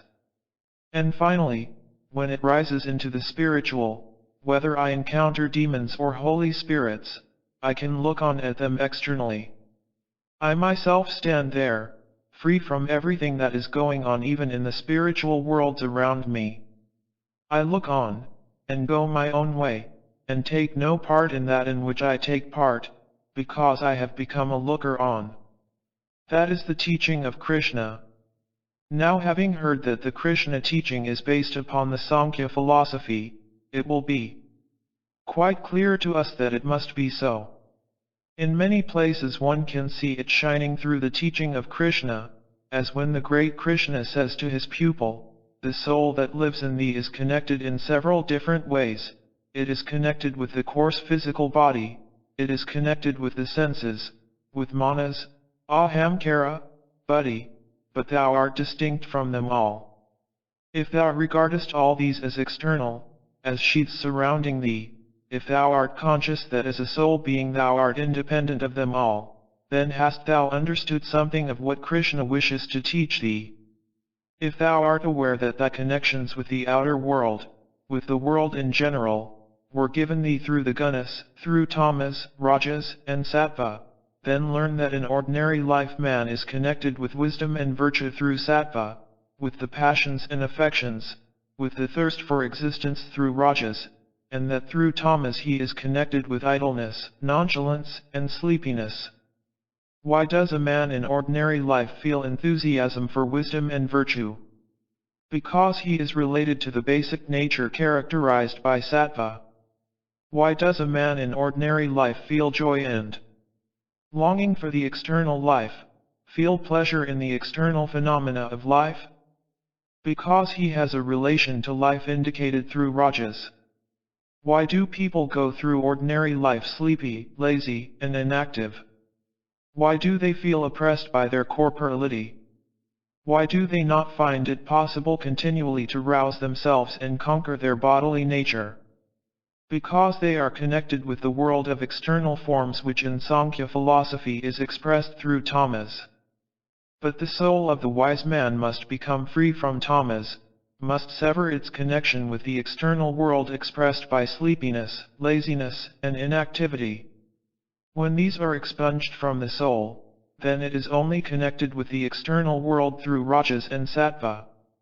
When a man has extinguished his passions and affections and the thirst for existence, retaining the enthusiasm for virtue, compassion, and knowledge, his connection with the external world henceforth is what Sankhya philosophy calls sattva.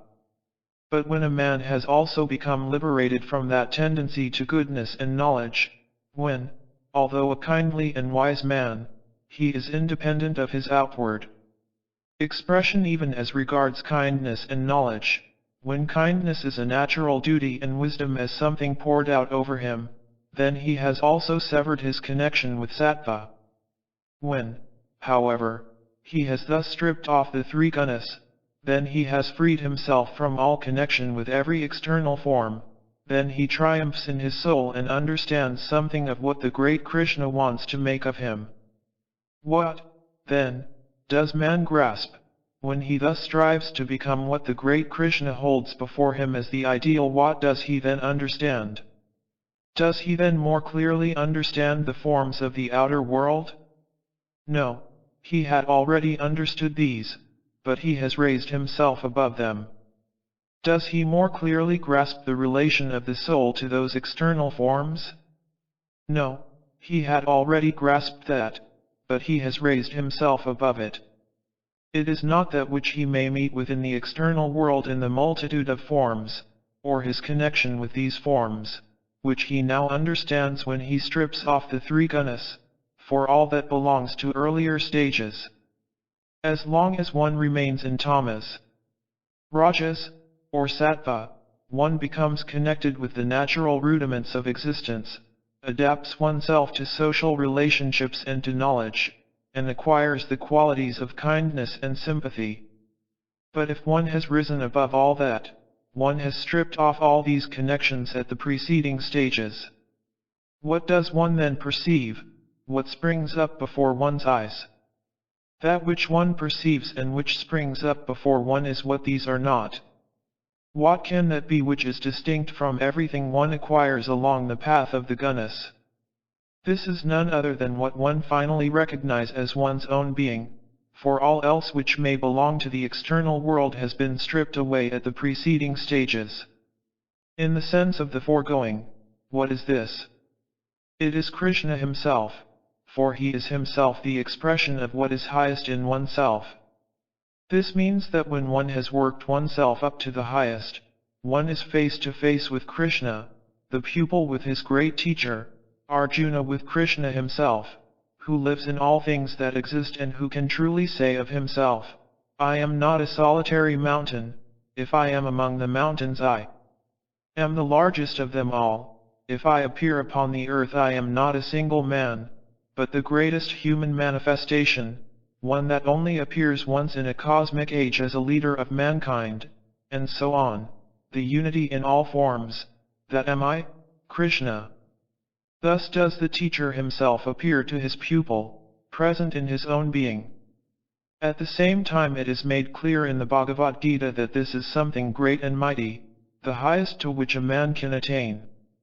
To appear before Krishna, as did Arjuna, might come about through gradual stages of initiation, it would then take place in the depths of a yoga schooling, but it may also be represented as flowing forth from the evolution of humanity itself, given to man by an act of grace, as it were, and thus it is represented in the Gita. Arjuna was uplifted suddenly at a bound, as it were, so that bodily he has Krishna before him, and the Gita leads up to a definite point, the point at which Krishna stood before him. He does not now stand before him as a man of flesh and blood.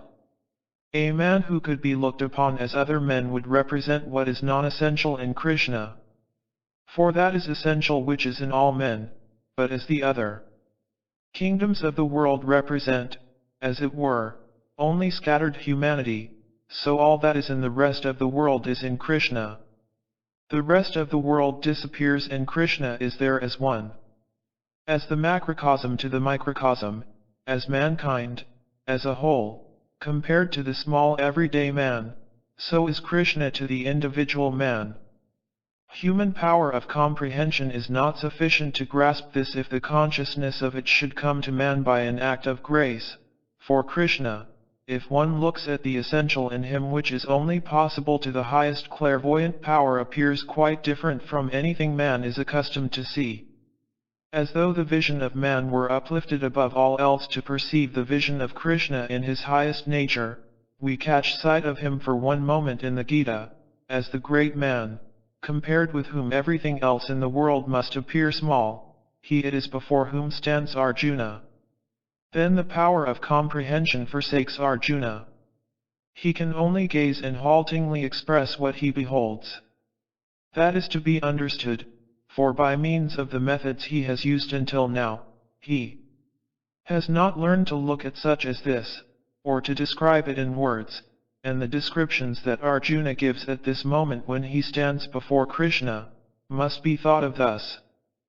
For one of the greatest artistic and philosophical presentations ever given to humanity is the description of how Arjuna, with words which he speaks for the first time, which he is unaccustomed to speak, which he has never spoken before because he has never come within reach of them, expresses in words drawn from the deepest parts of his being what he feels on seeing the great Krishna.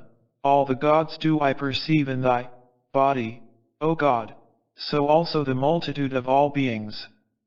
Brahma the Lord, on his lotus seat, all the rishis and the heavenly serpent, with many arms, bodies, mouths, and eyes, do I see thee everywhere, in countless forms, neither end, middle nor beginning do I see in thee, O Lord of everything. Thou appearest to me in all forms, thou appearest to me with a diadem, a club, a sword, as a flaming mountain radiating out on all sides, thus do I see thee. My vision is dazzled, as radiant fire by the brilliance of the sun, and immeasurably great. The everlasting, the highest that can be known, the greatest good, thus dost thou appear to me in the wide universe. The eternal guardian of the eternal right art thou. Thou standest before my soul as the eternal primeval spirit. Thou showest me no beginning, no middle, and no end. Thou art eternally everywhere, infinite in force, infinite in the distances of space. Thine eyes are as big as the moon, yet as big as the sun itself, and out of thy mouth there radiates sacrificial fire. I contemplate thee in thy glow, and I perceive how thy glow warms the universe which I can dimly sense between the ground of the earth and the breadth of heaven. All this is filled with thy power. I am alone there with thee, and that world in heaven wherein the three worlds dwell is also within thee, when thy wondrous, awful figure displays itself to my sight. I see whole multitudes of gods coming to thee, singing praises to thee, and I stand there afraid, with folded hands. All the hosts of seers call thee blessed, and so do the multitude of saints. They praise thee in all their hymns of praise. The Adityas, Rudras, Vasas, Sadkyas, Visvas, Aswins, Maruts, Ushmapas, Gandaksas, Yakshas, Siddhas, Asuras, and all the saints praise thee. They look up to thee full of wonder. Such a gigantic form with so many mouths, arms, legs, feet, so many bodies, so many jaws filled with teeth, the whole world trembles before thee and I too tremble. The heaven shattering, radiating, many-armed one, with the mouth working as though it were great flaming eyes, thus do I behold thee. My soul quakes. I cannot find security or rest, O great Krishna, who to me art Vishnu himself. I gaze into thy menacing innermost being, I behold it like unto fire, I see how it works, how existence works, what is the end of all times. I gaze at thee so, that I can know nothing of anything whatever. Oh! Be thou merciful unto me, Lord of gods, thou house in which worlds do dwell. He turns towards the sons of the race of Kuru and points to them, these sons of the Kuru all assembled here together, this multitude of kingly heroes, Bhishma and Drona, together with our own best fighters, they all lie praying before thee, marveling at thy wondrous beauty. I am fain to know thee, thou primal beginning of existence. I cannot comprehend that which appears to me, which reveals itself to me. Thus speaks Arjuna, when he is alone with him who is his own being, when this being appears objectively to him. We are here confronted with a great cosmic mystery, mysterious not on account of its theoretical contents, but on account of the overpowering sensations which it should call up within us if we are able to grasp it aright. Mysterious it is, so mysterious that it must speak in a different way to every human perception from how anything in the world ever spoke before. When Krishna himself caused to sound into the ears of Arjuna that which he then spoke, it sounded thus, I am time, which destroys all worlds. I have appeared to carry men away, and even if thou shalt bring death to them in battle, yet all these warriors standing there in line would die even without thee. Rise up, therefore, fearlessly. Thou shalt acquire fame and conquer the foe, exult over the coming victory and mastery. Thou wilt not have killed them when they fall dead in the battle, by me they are all killed already, before thou canst bring death to them. Thou art only the instrument, thou fightest only with the hand the Dronas, the Jayadanas, the Bhishmas, the Karnas, and the other warrior heroes whom I have killed, who are already dead now kill thou them, that my actions may appear externally when they fall dead in Maya, those whom I have already killed, kill thou them. That which I have done will appear to have been done by thee. Tremble not. Thou art not able to do anything which I have not done already. Fight. Those whom I have already killed will fall by thy sword. We know that all there given in the way of instruction to the sons of Pandu by Krishna to Arjuna, is related as though told by the charioteer to Dhritarashtra. The poet does not directly relate, thus spake Krishna to Arjuna, the poet tells us that Sankhya, the charioteer of Dhritarashtra, relates it to his blind hero, the king of the Kurus. After Sankhya related all this he then spoke further, and when Arjuna had received these words from Krishna, reverently with folded hands, tremblingly, stammering with fear and bowing deeply, he answered Krishna, with right doth the world rejoice in thy glory, and is filled with reverence before thee. The Rajas, these are spirits, flee in all directions, furious. The holy hosts all bow down before thee. Wherefore should they not bow down before the first Creator, who is even greater than Brahma? Truly we are confronting a great cosmic mystery, for what says Arjuna when he sees his own self before him in bodily form? He addresses this own being of his as though it appeared to him higher than Brahma himself. We are face to face with a mystery. For when a man thus addresses his own being, such words must be so understood that none of the feelings, none of the perceptions, none of the ideas, none of the thoughts used in ordinary life must be brought to bear upon the comprehension. Nothing could bring a man into greater danger than to bring feelings such as he may otherwise have in life to bear upon these words of Arjuna. If he were to bring any such feelings of everyday life to bear upon what he thus expresses, if this were not something quite unique, if he did not realize this as the greatest cosmic mystery, then would lunacy and madness be small things compared to the illness into which he would fall through bringing ordinary feelings to bear upon Krishna, that is to say, upon his own higher being. Thou Lord of gods, thou art without end, thou art the everlasting, thou art the highest, thou art both existence and non-existence, thou art the greatest of the gods, thou art the oldest of the gods, thou art the greatest treasure of the whole universe, thou art he who knowest and thou art the highest consciousness.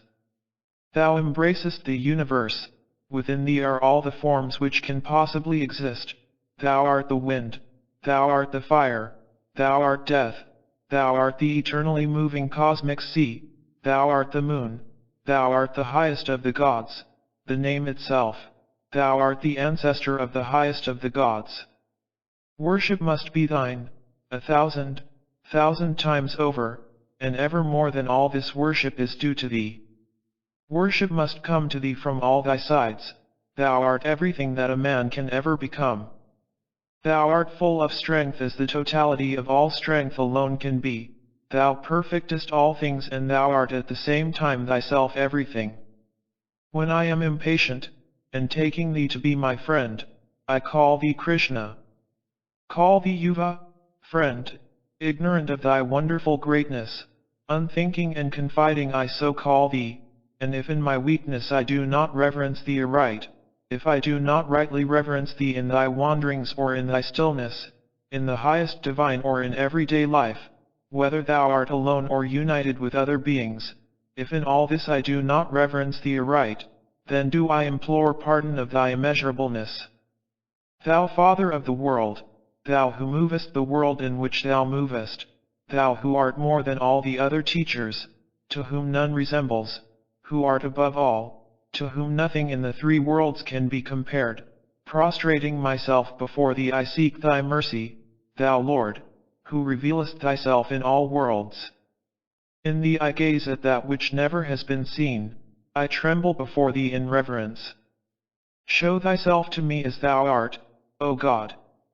Be merciful, thou Lord of gods, thou primal source of all worlds.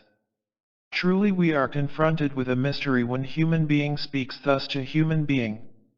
And Krishna again speaks to his pupil, I have revealed myself to thee in mercy, my highest being stands before thee, through my almighty power and as though by enchantment it is before thee, illuminating, immeasurable, without beginning. As thou now beholdest me no other man has ever beheld me. As thou beholdest me now, through the forces which by my grace have been given to thee, have I never been revealed, even through what is written in the Vedas, thus have I never been reached by means of the sacrifices. No libation to the gods, no study, no ceremonial whatsoever has ever attained unto me, no terrible expiation can lead to beholding me in my form as I now am, as thou now beholdest me in human form, thou great hero. But fear must not come to thee, or confusion at the sight of my dreadful form. Free from fear, full of high thoughts thou shalt again behold me, even as I am now known unto thee, in my present shape. Then Sankhya further relates to the blind Dhritarashtra, when Krishna had thus spoken to Arjuna, the immeasurable one without beginning and without end, sublime beyond all strength vanished, and Krishna showed himself again in his human form as though he wished by his friendly form to reassure him who had been so terrified. And Arjuna said, Now I see thee once more before me in thy human shape, now knowledge and consciousness return to me and I am again myself, such as I was. And Krishna spoke, the shape which was so difficult for thee to behold, in which thou hast just seen me, that is the form for the sight of which even gods have endlessly longed. The Vedas do not indicate my shape, it will neither be attained by repentance, nor by charity, neither by sacrifice, nor by any ritual whatsoever. By none of these can I be seen in the form in which thou hast just seen me. Only one who knows how to go along the way in freedom, free from all the Vedas, free from all repentances, free from all charities and sacrifices, free from all ceremonials, keeping his eyes reverently fixed upon me alone. Only such an one can perceive me in such a shape, he alone can recognize me thus, and can also become entirely one with me. Whosoever behaveth thus, as I put it into his mind to behave, whosoever loveth and honoureth me, whosoever doth not care for the world and to whom all beings are worthy of love, he comes to me, O thou, my son of the race of Pandu. We are confronted with a cosmic mystery of which the Gita tells us that it was given to mankind at a most significant cosmic hour, that significant cosmic hour when the old clairvoyance which is connected with the blood, ceases, and human souls must seek new paths to the everlasting, to the intransitory. Thus this mystery is brought to our notice so that we may at the same time realize by means of its presentation all that can become dangerous to man when he is able to see his own being brought to birth out of himself. If we grasp this deepest of human and cosmic mysteries which tells of our own being through true self-knowledge, then we have before us the greatest cosmic mystery in the world.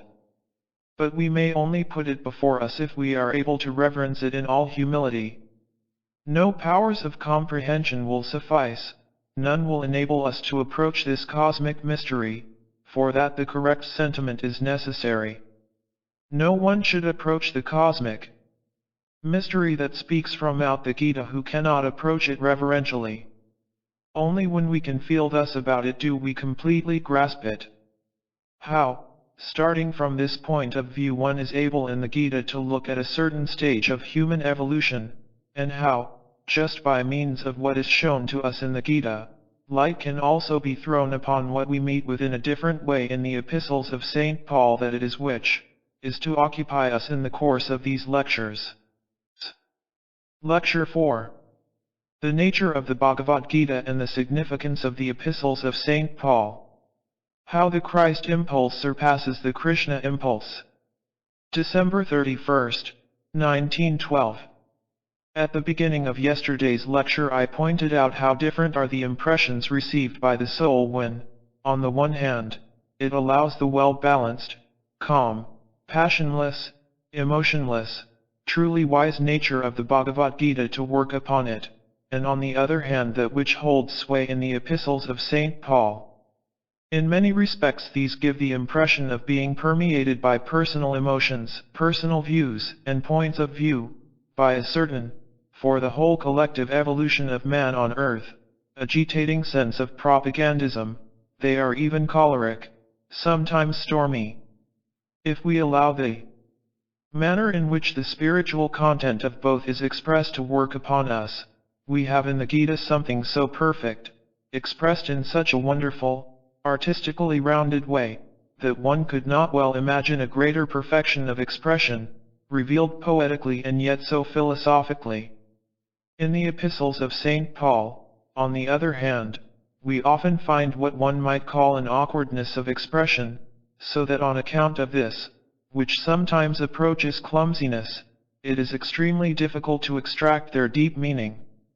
Yet it is nevertheless true that that which relates to Christianity in the Epistles of St. Paul is the keynote for its development, just as the union of the world conceptions of the East is the keynote of the Gita. In the Epistles of St. Paul we find the significant basic truths of Christianity as to the resurrection, the significance of what is called faith as compared with the law, of the influence of grace, of the life of Christ in the soul or in the human consciousness, and many other things. We find all these presented in such a way that any presentation of Christianity must always be based on these Pauline epistles. Everything in them refers to Christianity, as everything in the Gita refers to the great truths as to liberating oneself from works, to the freeing of oneself from the immediate life of action, in order to devote oneself to contemplation, to the meditation of the soul, to the upward penetration of the soul into spiritual heights, to the purification of the soul, in short, according to the meaning of the Gita, to the union with Krishna.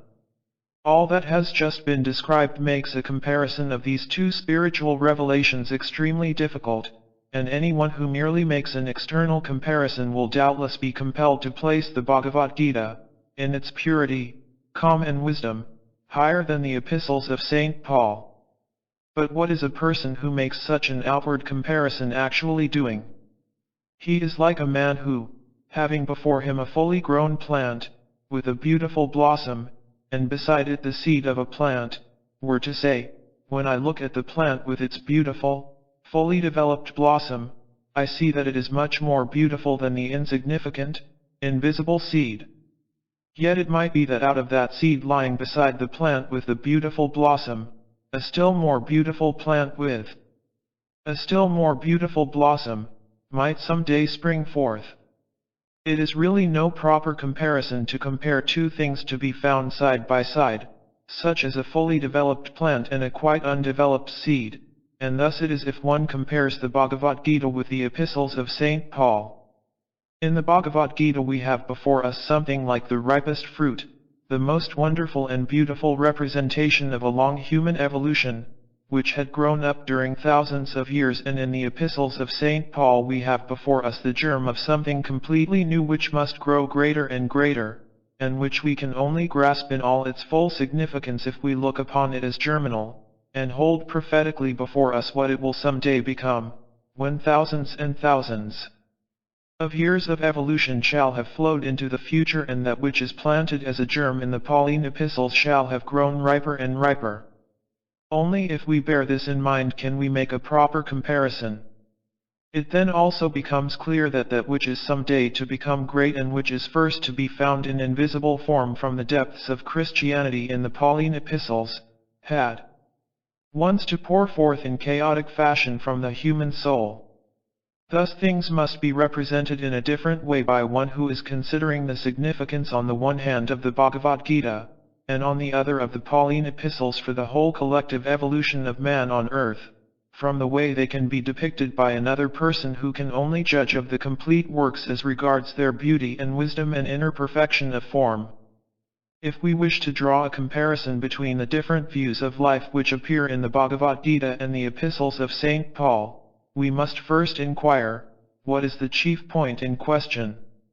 The point in question is that in all we are able to survey historically of the two views of life, what we are chiefly concerned with is the drawing down of the ego into the evolution of mankind. If we trace the ego through the evolution of mankind, we can say that in the pre-Christian times it was still dependent, it was still, as it were, rooted in concealed depths of the soul. It had not yet acquired the possibility of developing itself.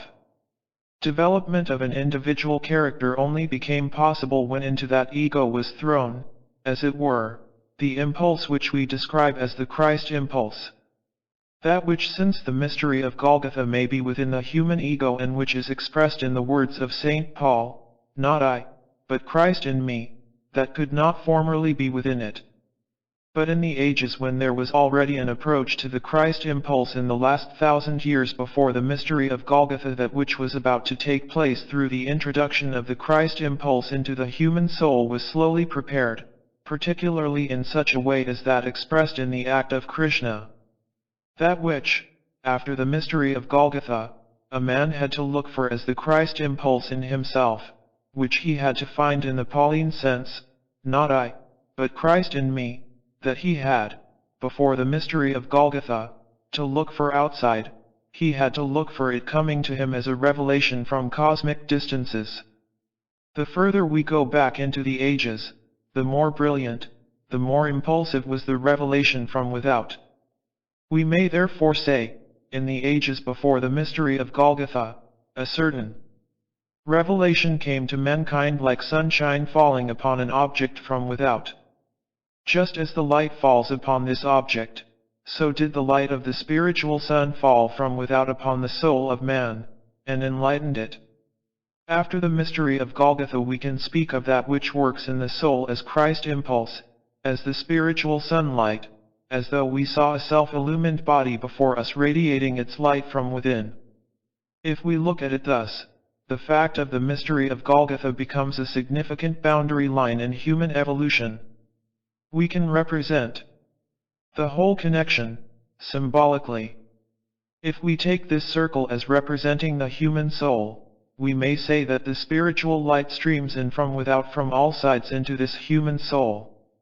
Then comes the mystery of Golgotha, after which the soul possesses the Christ impulse in itself and radiates forth that which is contained in the Christ impulse. Just as a drop which is illumined from all sides radiates and reflects this illumination, so does the soul appear before the Christ impulse. As a flame which is alight within and radiates forth its light, thus does the soul appear after the mystery of Golgotha, if it has been able to receive the Christ impulse. Bearing this in mind, we can express this whole relation by means of the terms we have learned in Sankhya philosophy.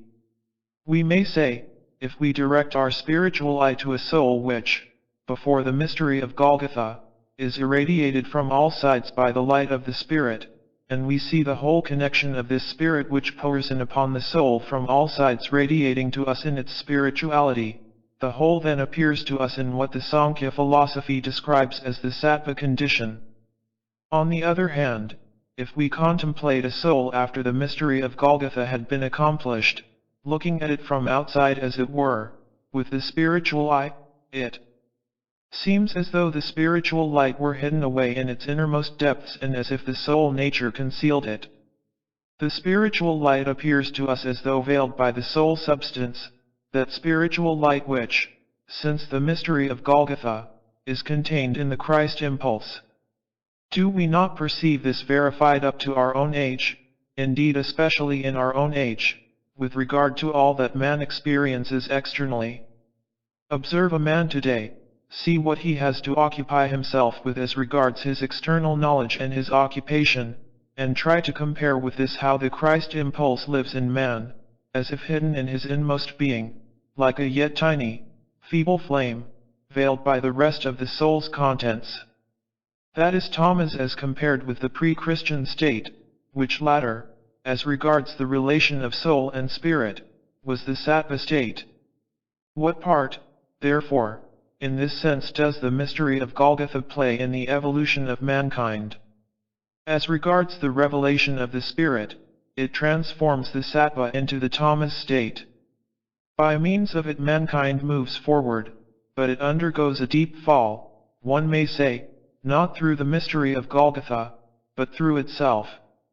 The mystery of Golgotha causes the flame to grow greater and greater, but the reason the flame appears in the soul as only a very small one, whereas before a mighty light poured in on it from all sides, is that progressing human nature is sinking deeper and deeper into darkness. It is not, therefore, the fault of the mystery of Golgotha that the human soul, as regards the spirit, is in the tamas condition, for the mystery of Golgotha will bring it to pass in the distant future that out of the tamas condition a sattva condition will again come about, which will then be set aflame from within. Between the sattva and the tamas condition there is, according to Sankhya philosophy, the rajas condition, and this is described as being that time in human evolution in which falls the mystery of Golgotha. Humanity itself, as regards the manifestation of the Spirit, went along the path from light into darkness, from the sattva into the tamas condition, just during the 1,000 years which surrounded the mystery of Golgotha. If we look more closely into this evolution, we may say, if we take the line AB as the time of the evolution of mankind, up to about the 8th or 7th century before the mystery of Golgotha, all human civilization was then in the sattva condition.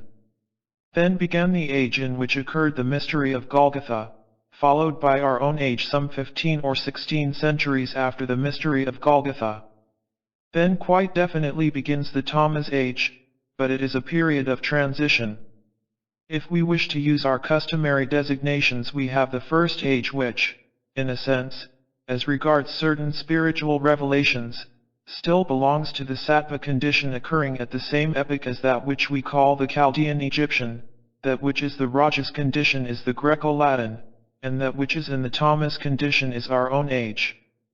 We know, too, that what is called the Chaldean Egyptian age is the third of the post-Atlantean conditions, the Greco-Latin the fourth, and our own the fifth.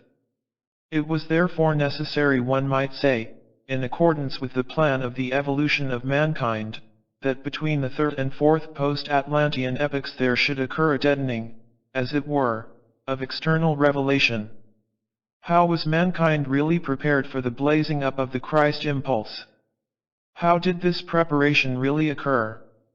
If we want to make quite clear to ourselves the difference between the spiritual conditions of mankind in the third epoch of humanity, the Chaldean, Egyptian, and the following epochs, we must say, in this third age in all these countries, in Egypt as well as in Chaldea, and also in India, there still was in humanity the remains of the old clairvoyant power, that is to say, man not only saw the worlds around him with the assistance of his senses and of the understanding connected with the brain, but he could also still see the surrounding world with the organs of his etheric body, at any rate, under certain conditions.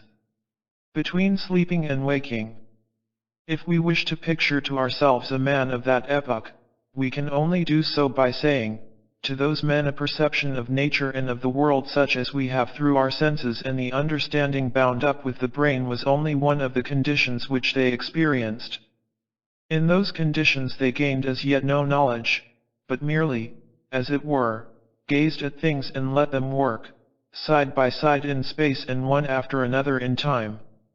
If these men wanted to acquire knowledge they had to enter a condition, not artificially produced as in our time, but occurring naturally, as if of itself, in which their deeper lying forces, the forces of their etheric bodies, operated for producing knowledge. Out of knowledge such as this came forth all that appears as the wonderful knowledge of the Sankhya philosophy. From such a contemplation also went forth all that has come down to us in the Vedas, although that belongs to a still earlier age. Thus the man of that time acquired knowledge by putting himself or allowing himself to be put into another condition. He had, so to say, his everyday condition, in which he saw with his eyes, heard with his ears, and followed things with his ordinary understanding, but this seeing, hearing and understanding he only made use of when occupied in external practical business. It would never have occurred to him to make use of these capacities for the acquiring of knowledge. In order to acquire knowledge and perception he made use of what came to him in that other condition in which he brought into activity the deepest forces of his being. We can therefore think of man in those old times as having, so to say, an everyday body, and within that everyday body his finer spiritual body, his Sunday body, if I may use such a comparison. With his everyday body he did his everyday work, and with his Sunday body, which was woven of the etheric body alone, he perceived and perfected his science. One would be justified in saying that a man of that olden time would be astonished that we in our day hew out our knowledge by means of our everyday body, and never put on our Sunday body when we wish to learn something about the world. Well, how did such a man experience all these conditions? The experiencing of these was such that when a man perceived by means of his deeper forces, when he was in that state of perception in which, for instance, he studied Sankhya philosophy, he did not then feel as does the man of today, who, when he wishes to acquire knowledge, must exert his reason and think with his head. He, when he acquired knowledge, felt himself to be in his etheric body, which was certainly least developed in what today is the physical head, but was more pronounced in the other parts.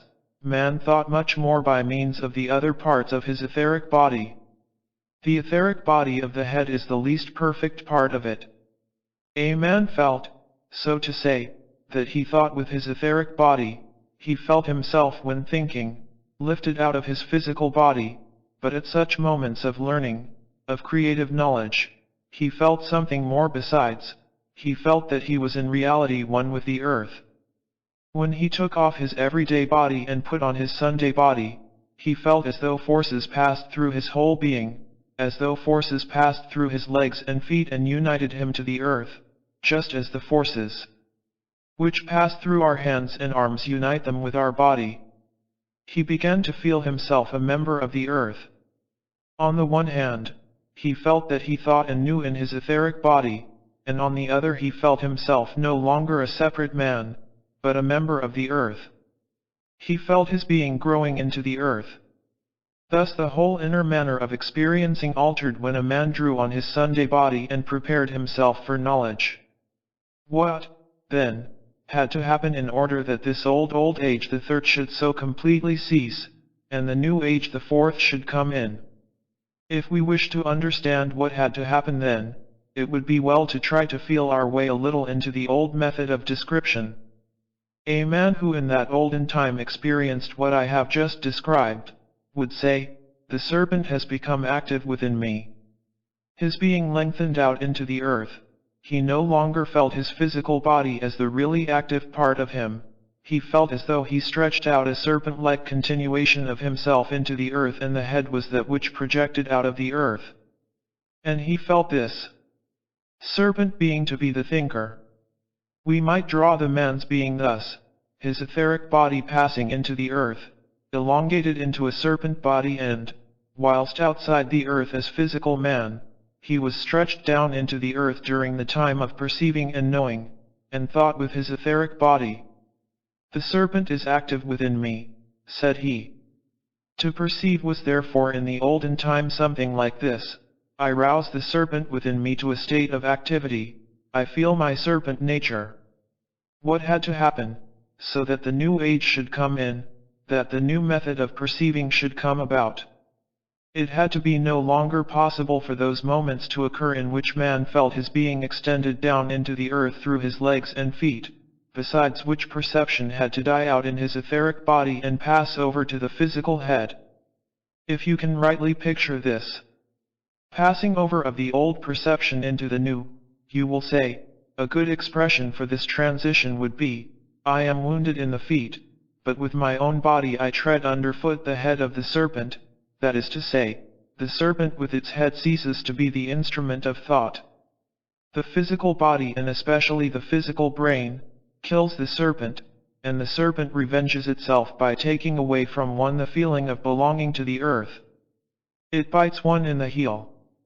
At such times of transition from one form of human experience into another, that which comes, as it were, from the old epoch, comes into conflict with that which is coming in the new epoch, for these things are still really contemporaneous.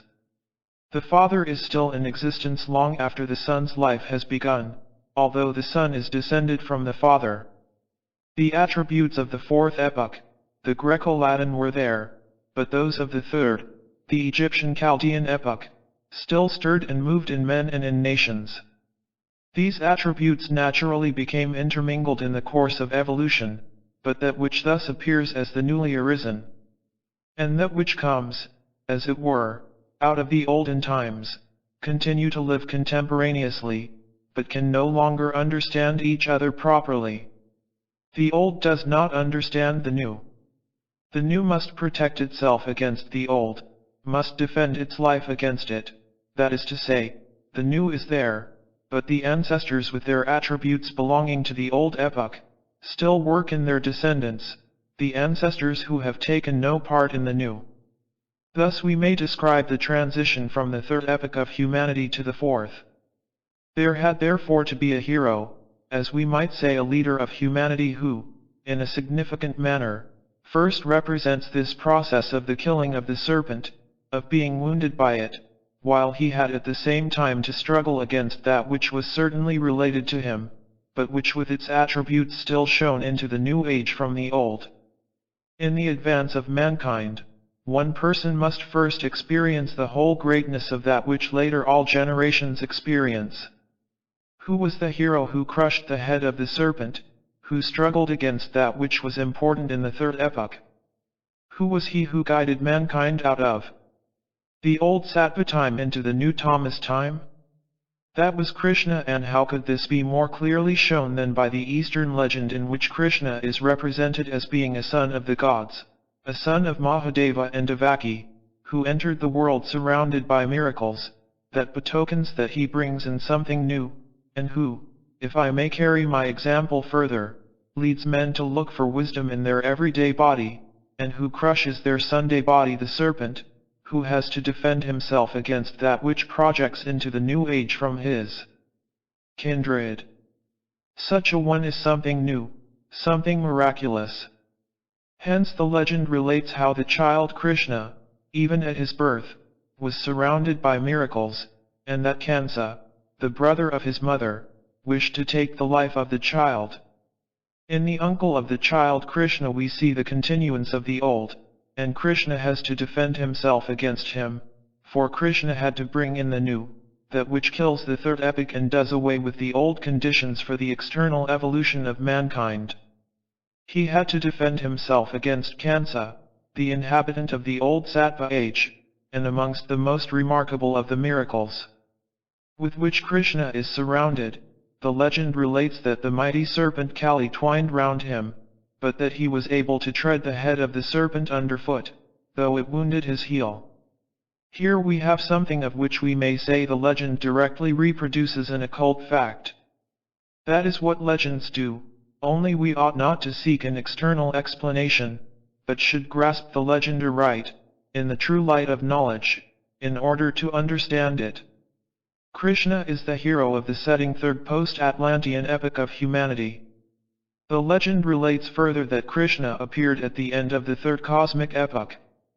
It all corresponds when rightly understood. Krishna is therefore he who kills out the old perception, who drives it into the darkness. This he does in his external phenomena. He reduces to a state of darkness that which as sattva knowledge, was formerly possessed by mankind. Now, how is he represented in the Bhagavad Gita? He is there represented as giving to a single individual, as if in compensation for what he has taken away from him, guidance as to how through yoga he can rise to that which was then lost to normal mankind. Thus to the world Krishna appears as the killer of the old sattva knowledge, while at the same time we see him at the end of the Gita as the Lord of Yoga, who is again to lead us up to the knowledge which had been abandoned, the knowledge belonging to the old ages, which we can only attain when we have overcome and conquered that which we now put on externally as an everyday dress, when we return once more to the old spiritual condition. That was the twofold deed of Krishna. He acted as a world historical hero, in that he crushed the head of the serpent of the old knowledge and compelled man to re-enter the physical body, in which alone the ego could be one as free and independent ego, whereas formerly all that made man an ego streamed in from outside. Thus he was a worldwide historical hero. Then to the individual he was the one who for the times of devotion, of meditation, of inner finding, gave back that which had at one time been lost. That it is which we meet with in such a grand form in the Gita, which at the end of our last lecture we allowed to work upon our souls, and which Arjuna meets as his own being seen externally, seen without beginning and without end outspread over all space. If we observe this condition more clearly we come to a place in the Gita which, if we have already been amazed at the great and mighty contents of the Gita, must infinitely extend our admiration. We come to a passage which, to the man of the present day, must certainly appear incomprehensible, wherein Krishna reveals to Arjuna the nature of the Avayada tree, of the fig tree, by telling him that in this tree the roots grow upwards and the branches downwards, where Krishna further says that the single leaves of this tree are the leaves of the Veda book, which, put together, yield the Veda knowledge. That is a singular passage in the Gita. What does it signify, this pointing to the great tree of life, whose roots have an upward direction, and the branches a downward direction, and whose leaves give the contents of the Veda? We must just transport ourselves back into the old knowledge, and try and understand how it worked. The man of today only has, so to say, his present knowledge communicated to him through his physical organs. The old knowledge was acquired as we have just described, in the body which was still etheric, not that the whole man was etheric, but knowledge was acquired through the part of the etheric body which was within the physical body. Through this organism, through the organization of the etheric body, the old knowledge was acquired. Just imagine vividly that you, when in the etheric body, could perceive by means of the serpent. There was something then present in the world, which to the man of the present day is no longer there. Certainly the man of today can realize much of what surrounds him when he puts himself into relation with nature, but just think of him when he is observing the world. There is one thing he does not perceive, and that is his brain. No man can see his own brain when he is observing, neither can any man see his own spine. This impossibility ceases as soon as one observes with the etheric body. A new object then appears which one does not otherwise see. One perceives one's own nervous system. Certainly it does not appear as the present-day anatomist sees it. It does not appear as it does to such a man. It appears in such a way that one feels, yes, there thou art, in thy etheric nature. One then looks upwards and sees how the nerves, which go through all the organs, are collected together up there in the brain. That produces the feeling, that is a tree of which the roots go upwards, and the branches stretch down into all the members. That in reality is not felt as being of the same small size as we are inside our skin, it is felt as being a mighty cosmic tree. The roots stretch far out into the distances of space and the branches extend downwards. One feels oneself to be a serpent, and one sees one's nervous system objectified. One feels that it is like a tree which sends its roots far out into the distance of space and the branches of which go downwards. Remember what I have said in former lectures, that man is, in a sense, an inverted plant. All that you have learnt must be recalled and put together, in order to understand such a thing as this wonderful passage in the Bhagavad Gita. We are then astonished at the old wisdom which must today, by means of new methods, be called forth from the depths of occultism. We then experience what this tree brings to light. We experience in its leaves that which grows upon it, the Veda knowledge, which streams in on us from without. The wonderful picture of the Gita stands out clearly before us, the tree with its roots going upwards, and its branches going downwards, with its leaves full of knowledge, and man himself as the serpent round the tree. You may perhaps have seen this picture, or have come across the picture of the tree of life with the serpent. Everything is of significance when one considers these old things. Here we have the tree with the upward growing roots, and the downward turning branches. One feels that it goes in an opposite direction to the paradise tree. That has its deep meaning, for the tree of paradise is placed at the beginning of the other evolution, that which through the old Hebrew antiquity passes on into Christianity. Thus in this place we are given an indication of the whole nature of that old knowledge, and when Krishna distinctly says to his pupil Arjuna, renunciation is the power which makes this tree visible to mankind, we are shown how man returns to that old knowledge when he renounces everything acquired by him in the further course of evolution, which we described yesterday. That it is which is given as something grand and glorious by Krishna to his only individual pupil Arjuna as a payment on account, whilst he has to take it from the whole of humanity for the everyday use of civilization. That is the being of Krishna. What then must that become which Krishna gives to his single individual pupil? It must become sattva wisdom, and the better he is able to give him this sattva wisdom, the wiser, clearer, calmer and more passionless will it be, but it will be an old revealed wisdom, something which approaches mankind from without in such a wonderful way in the words which the Sublime One, that is to say, Krishna himself, speaks, and in those in which the single individual pupil makes reply.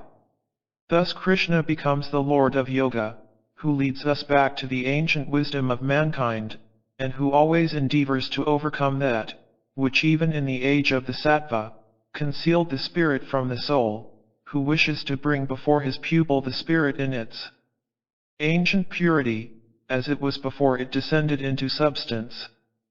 Thus in the spirit only does Krishna appear to us in that mutual conversation between Krishna and his pupil to which we referred yesterday. Thus we have brought before our souls the end of that epoch, which was the last one of the ages of the old spirituality, that spirituality that we can so follow that we see its full and complete spiritual light at its beginning, and then its descent into matter in order that man should find his ego, his independence. And when the spiritual light had descended as far as the fourth post-Atlantean epoch, there was then a sort of reciprocal relationship, a Raja's relationship between the spirit and the more external soul part. In this epoch occurred the mystery of Golgotha. Could we describe this epoch as belonging to the Sattva condition? No. For then we should not be describing just what belonged to that epoch. If anyone describes it correctly, as belonging to the Raja's age making use of that expression of Sankhya philosophy, he must describe it according to Rajas, not in terms of purity and clearness, but in a personal sense, as aroused to anger about this, or that, and so on. Thus would one have to describe it, and thus did St. Paul portray it, in the sense of its relation to Rajas. If you feel the throbbing of many a saying in the epistles to the Thessalonians, to the Corinthians, or to the Romans, you will become aware of something akin to rage, something often like a personal characteristic pulsating in the epistles of St. Paul, wrenching itself away from the Raja's condition that is the style and character of these epistles. They had to appear thus, whereas the Bhagavad Gita had to come forth clear and free from the personal because it was the finest blossom of the dying epoch, which, however, gave one individual a compensation for that which was going under, and led him back into the heights of spiritual life. Krishna had to give the finest spiritual blossoms to his own pupil, because he was to kill out the old knowledge of mankind, to crush the head of the serpent. This sattva condition went under of itself, it was no longer there, and anyone, in the Raja's age who spoke of the sattva condition spoke only of that which was old. He who placed himself at the beginning of the newer age had to speak in accordance with what was decisive for that time. Personality had drawn into human nature because human nature had found the way to seek knowledge through the organs and instruments of the physical body. In the Pauline epistles the personal element speaks, that is why a personality thunders against all that draws in as the darkness of the material, with words of wrath he thunders forth, for words of wrath often thunder forth in the epistles of St. Paul. That is why the epistles of St. Paul cannot be given in the strictly limited lines, in the sharply defined, wise clearness of the Bhagavad Gita. The Bhagavad Gita can speak in words full of wisdom because it describes how man may free himself from external activity, and raise himself in triumph to the spirit, how he may become one with Krishna. It could also describe in words full of wisdom the path of yoga, which leads to the greatest heights of the soul. But that which came into the world as something new, the victory of the spirit over that which merely pertains to the soul within, that could at first only be described out of the Raja's condition, and he who first described it in a manner significant for the history of mankind, does so full of enthusiasm, in such a way that one knows he took part in it himself, that he himself trembled before the revelation of the Christ Impulse. The personal had then come to him. He was confronted for the first time with that which was to work on for thousands of years into the future. It came to him in such a way that all the forces of his soul had to take a personal part in it. Therefore he does not describe in philosophic concepts, full of wisdom, such as occur in the Bhagavad Gita, but describes what he has to describe as the resurrection of Christ as something in which man is directly and personally concerned. Was it not to become personal experience? Was not Christianity to draw into what is most intimately personal, warm it through, and fill it with life? Truly he who described the Christ event for the first time could only do so as a personal experience. We can see how in the Gita, the chief emphasis is laid upon the ascent through yoga into spiritual heights, the rest is only touched upon in passing. Why is this? Because Krishna only gives his instructions to one particular pupil and does not concern himself with what other people outside in the world feel as to their connection with the spiritual. Therefore Krishna describes what his pupil must become, that he must grow higher and higher, and become more and more spiritual. That description leads to riper and riper conditions of the soul, and hence to more and more impressive pictures of beauty. Hence also it is the case that only at the end do we meet with the antagonism between the demoniacal and the spiritual, and it confirms the beauty of the ascent into the soul life. Only at the conclusion do we see the contrast between those who are demoniacal and those who are spiritual. All those people out of whom only the material speaks, who live in the material, who believe that all comes to an end with death, are demoniacal. But that is only mentioned by way of enlightenment. It is nothing with which the great teacher is really concerned. He is before all concerned with the spiritualizing of the human soul. Yoga may only speak of that which is opposed to yoga, as a side issue. St. Paul is, above all, concerned with the whole of humanity, that humanity which is in fact in the oncoming age of darkness. He has to turn his attention to all that this age of darkness brings about in human life. He must contrast the dark life, common to all, with that which is the Christ impulse, and which is first to spring up as a tiny plant in the human soul. We can see it appearing in St. Paul as he points over and over again to all sorts of vice, all sorts of materialism, which must be combated through what he has to give. What he is able to give is at first a mere flickering in the human soul, which can only acquire power through the enthusiasm which lies behind his words, and which appears in triumphant words as the manifestation of feeling through personality. Thus the presentations of the Gita and of the Pauline epistles are far removed from each other. In the clearness of the Gita the descriptions are impersonal, while St. Paul had to work the personal into his words. It is that which on the one hand gives the style and tone to the Gita, and on the other to the Pauline epistles. We meet it in both works, almost, one might say, in every line. Something can only attain artistic perfection when it has acquired the necessary ripeness. At the beginning of its development it always appears as more or less chaotic. Why is all this so? This question is answered if we turn to the wonderful beginning of the Gita. We have already described it. We have seen the hosts of the kindred facing each other in battle, one warrior facing another, yet both conqueror and conquered are related to one another by blood. The time we are considering is that of the transition from the old blood relationship, to which belongs the power of clairvoyance, to that of the differentiation and mingling of blood which is the characteristic of our modern times. We are confronted with a transformation of the outer bodily nature of man and of the perception which necessarily accompanies this. Another kind of mingling of blood, a new significance of blood now enters into the evolution of mankind. If we wish to study the transition from that old epoch to the new, I would remind you of my little pamphlet, The Occult Significance of Blood. We must say that the clairvoyance of olden times depended upon the fact that the blood was, so to say, kept in the tribe, whereas the New Age proceeded from the mixing of blood by which clairvoyance was killed, and the new perception arose which is connected with the physical body. The beginning of the Gita points to something external, to something connected with man's bodily form. It is with these external changes of form that Sankhya philosophy is mostly concerned.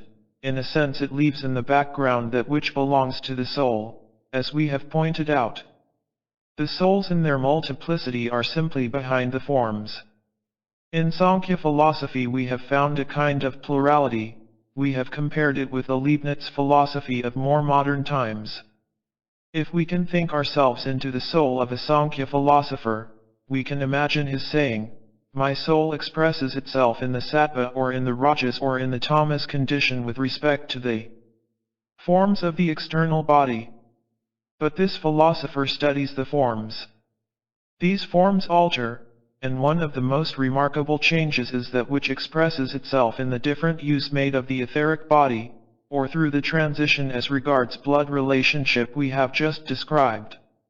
We have then an external change of form. The soul itself is not in the least affected by that with which Sankhya philosophy concerns itself. The external changes of form are quite sufficient to enable us to consider what takes place in the transition from the old sattva age to that of the new rajas, on the borders of which stands Krishna. It is the external changes of form which come into consideration there. Outer changes of form always come into consideration at the time of the change of the ages. But the changes of form took place in a different way during the transition from the Persian to the Egyptian epoch, from what they did in that from the Egyptian to the Greco-Latin. Still an external change of form did take place. In yet another manner took place the transition from the ancient Indian to the Persian, but there too there was an external change of form. Indeed, it was simply a change of form which occurred when the passing over from the old Atlantis itself into the post-Atlantean ages took place. A change of form, and we could follow this by holding fast to the designations of the Sankhya philosophy. We can follow it simply by saying, the soul goes through its experiences within these forms, but the soul itself is not altered thereby. Purusha remains undisturbed. Thus we have a particular sort of transformation which can be described by Sankhya philosophy according to its own conceptions. But behind this transforming there is Purusha, the individual part of the soul of every man. The Sankhya philosophy only says of this that there is an individual soul part which is related through the three gunas sattva, rajas, and tamas with external form. But this soul part is not itself affected by the external forms. Purusha is behind them all, and we are directed to the soul itself. A continual indication of the soul itself is what meets us in the teaching of Krishna, in what he as Lord of Yoga teaches. Yes, certainly but the nature of this soul is not given us in the way of knowledge. Directions as to how to develop the soul is the highest we are shown, alteration of the external forms, no change in the soul itself. Only an introductory note. This first suggestion we discover in the following way: if man is to rise through yoga from the ordinary stages of the soul to the higher, he must free himself from external works, he must emancipate himself more and more from outer works, from what he does and perceives externally, he must become a looker-on at himself. His soul then assumes an inner freedom and raises itself triumphantly over what is external. That is the case with the ordinary man, but with one who is initiated and becomes clairvoyant the case does not remain thus. He is not confronted with external substance, for that in itself is Maya. It only becomes a reality to him who makes use of his own inner instruments. What takes the place of substance? If we observe the old initiation we meet with the following, whereas man in everyday life is confronted with substance. With Prakriti, the soul which through yoga has developed itself by initiation, has to fight against the world of the Asuras, the world of the demoniacal. Substance is what offers resistance, the Asuras, the powers of darkness become enemies. But all that is as yet a mere suggestion, we perceive it as something peeping out of the soul, so to say, we begin to feel that which pertains to the soul. For the soul will only begin to realize itself as spiritual when it begins to fight the battle against the demons, the Asuras. In our language we should describe this battle, which, however, we only meet with in miniature, as something which becomes perceptible in the form of spirits, when substance appears in spirituality. We thus perceive in miniature that which we know as the battle of the soul when it enters upon initiation, the battle with Ahriman. But when we look upon it as a battle of this kind, we are then in the innermost part of the soul, and what were formerly material spirits grow into something gigantic. The soul is then confronted with the mighty foe. Soul then stands up against soul. The individual soul in universal space is confronted with the realm of Ahriman. It is the lowest stage of Ahriman's kingdom with which one fights in yoga. But now when we look at this as the battle of the soul with the powers of Ahriman, with Ahriman's kingdom, he himself stands before us. Sankhya philosophy recognizes this relationship of the soul to external substance, in which the latter has the upper hand, as the condition of tamas. The initiate who has entered initiation by means of yoga is not only in this tamas state, but also in battle with certain demoniacal powers, into which substance transforms itself before his sight. In this same sense the soul, when it is in the condition not only of being confronted with the spiritual in substance, but with the purely spiritual, is face to face with Ahriman. According to Sankhya philosophy, spirit and matter are in balance in the Rajas condition, they sway to and fro. First matter is above, then spirit. At one time matter weighs down the scales, then spirit. If this condition is to lead to initiation, it must lead in the sense of the old yoga to a direct overcoming of Rajas, and lead into Sattva. To us it does not yet lead into Sattva, but to the commencement of another battle, the battle with what is luciferic. And now the course of our considerations leads us to Purusha, which is only hinted at in Sankhya philosophy. Not only do we hint at it, we place it right in the midst of the field of the battle against Ahriman and Lucifer. One soul nature wars against another. In Sankhya philosophy Purusha is seen in immense perspective, but if we enter more deeply into that which plays its part in the nature of the soul, not as yet distinguished between Ahriman and Lucifer, then in Sattva, Rajas, and Tamas we only find the relation of the soul to material substance.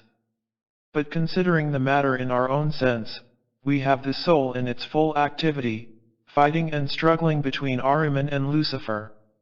That is something which, in its full greatness, can only be considered through Christianity. According to the old Sankhya teaching, Purusha remains still undisturbed. It describes the condition which arises when Purusha clothes itself in Prakriti. We enter the Christian age and in that which underlies esoteric Christianity, and we penetrate into Purusha itself, and describe this by taking the Trinity into consideration, the soul, the Ahrimanic, and the luciferic. We now grasp the inner relationship of the soul itself in its struggles. That which had to come was to be found in the transition in the fourth epoch, that transition which is marked through the mystery of Golgotha. For what took place then? That which occurred in the transition from the third to the fourth epoch was something which can be described as a mere change of form, but now it is something which can only be described by the transition from Prakriti into Purusha itself, which must be so characterized that we say, we feel how completely Purusha has emancipated itself from Prakriti. We feel that in our innermost being, man is not only torn away from the ties of blood, but also from Prakriti, from everything external, and must inwardly have done with it. Then comes the Christ impulse. That is, however, the greatest transition which could take place in the whole evolution of the earth. It is then no longer merely a question of what might be the conditions of the soul in relation to matter, in Sattva, Rajas and Tamas, for the soul no longer has merely to overcome Tamas and Rajas to raise itself above them in yoga, but has to fight against Ahriman and Lucifer, for it is now left to itself.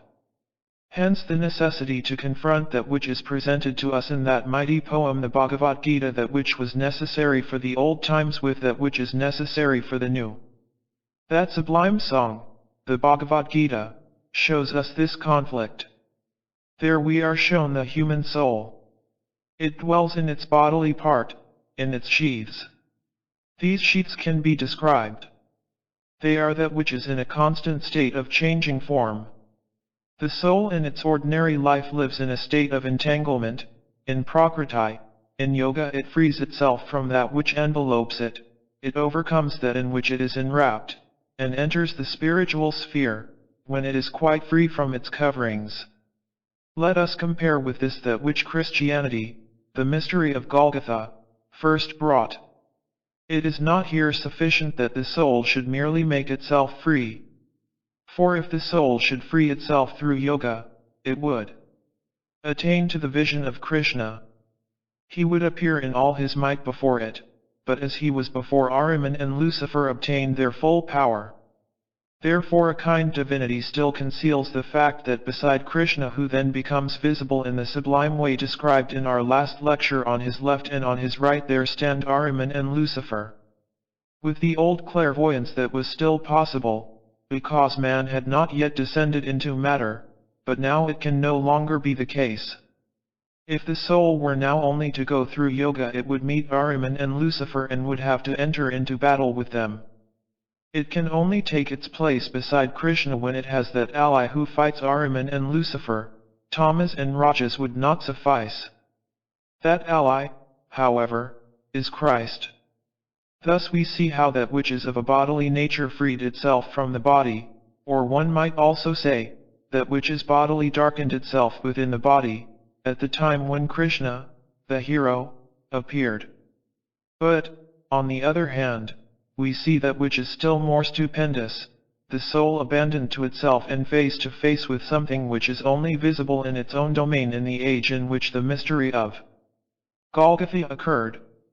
I can well imagine, my dear friends, someone saying, well, what could be more wonderful than when the highest ideal of man, the perfection of mankind, is placed before our eyes in the form of Krishna? There can be something higher, and that it is which must stand by our side and permeate us when we have to gain this humanity, not merely against tamas and rajas, but against the powers of the spirit. That is the Christ. So it is the want of capacity to see something greater still, if one is determined to see in Krishna the highest of all. The preponderating force of the Christ impulse as compared with the Krishna impulse is expressed in the fact that in the latter we have incarnated in the whole human nature of Krishna, the being which was incarnated in him. Krishna was born, and grew up, as the son of Vasudeva, but in his whole manhood was incorporated, incarnated, that highest human impulse which we recognize as Krishna. That other impulse, which must stand by our side when we have to confront Lucifer and Ahriman, which confrontation is only now beginning, for all such things, for instance, as are represented in our mystery dramas, will be understood psychically by future generations. That other impulse must be one for which mankind as such, is at first too small, an impulse which cannot immediately dwell even in a body such as one which Zarathustra can inhabit, but can only dwell in it when that body itself has attained the height of its development, when it has reached its 30th year. Thus the Christ impulse does not fill a whole life, but only the ripest period of a human life. That is why the Christ impulse lived only for 3 years in the body of Jesus. The more exalted height of the Christ impulse is expressed in the fact that it could not live immediately in a human body, as did Krishna from his birth up. We shall have to speak further of the overwhelming greatness of the Christ impulse as compared with the Krishna impulse and how this is to be seen.